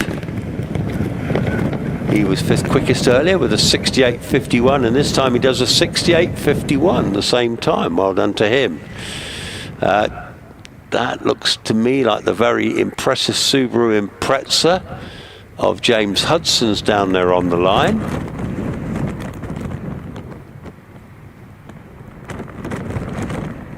So, wind's blowing. My commentary hut is a rocking. But here goes this super impressive Impreza. Very impressive young driver as well. 4-wheel drive, about 400 odd horsepower. James Hudson, local man. Oh, and he's having a go. You can hear that flat 4 engine, turbocharged flat 4 engine. Impressive. Quick so far, not making any mistakes at the moment. Already heading round into country there, heading off up towards Willow. Can he improve on his time? Be interesting to see. And he'll be followed by Colin Bowditch in the Caterham. So here comes James, gets it into Orchard, gets round Orchard, through the farmhouse. Marshals are watching. I don't think there's too many more cars to come. We'll see. So squeals those tyres. This is a good run. Come on, young James. He did a 60.9 earlier. It's going to be close. Bounces it round 60.49, which is actually quicker than he did earlier. So well done to him on his last run of the day. Colin Bowditch in the Caterham. Heads through the farmhouses, through the buildings.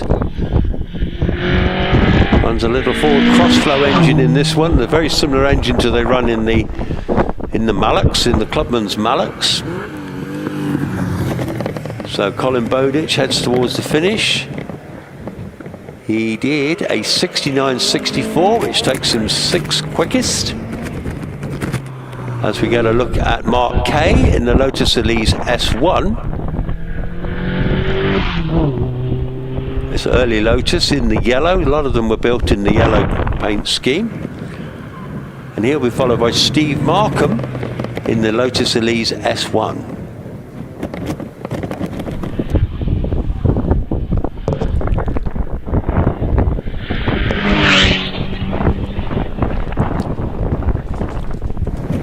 So, leading the way, I've got Paul Gibson did a 59 and James Hudson a 60.49. Wide exit there out of the quarry. Steve Markham did a 68.86. Adam Warren is now on the hill in that glorious Mark 1 Escort. Sounds fantastic, doesn't it? He's on his way. Gone through the speed trap at 70 miles an hour. Beautiful line into quarry there. Finishes in a time of 60.36. We're going to look at Neil Thorne in the little Ginetta G15, little imp engine Ginetta. Tiny little car, very light. Quick little things, aren't they? Rear wheel drive. Engine over the back, good traction. Finishes at a time of 71.14. And then Paul Gibson in the little single-seater OMS, the 3000. Here he comes now. Screams the little engine.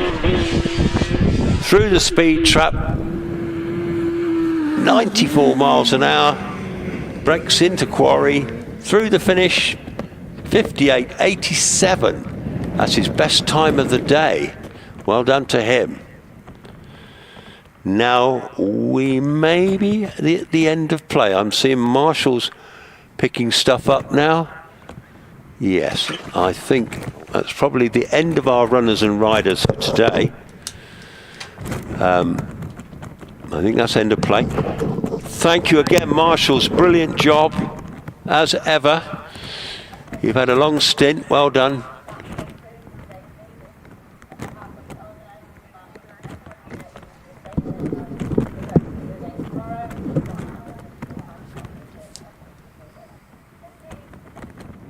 Right, folks, that's the end of play. Thank you very much today for watching.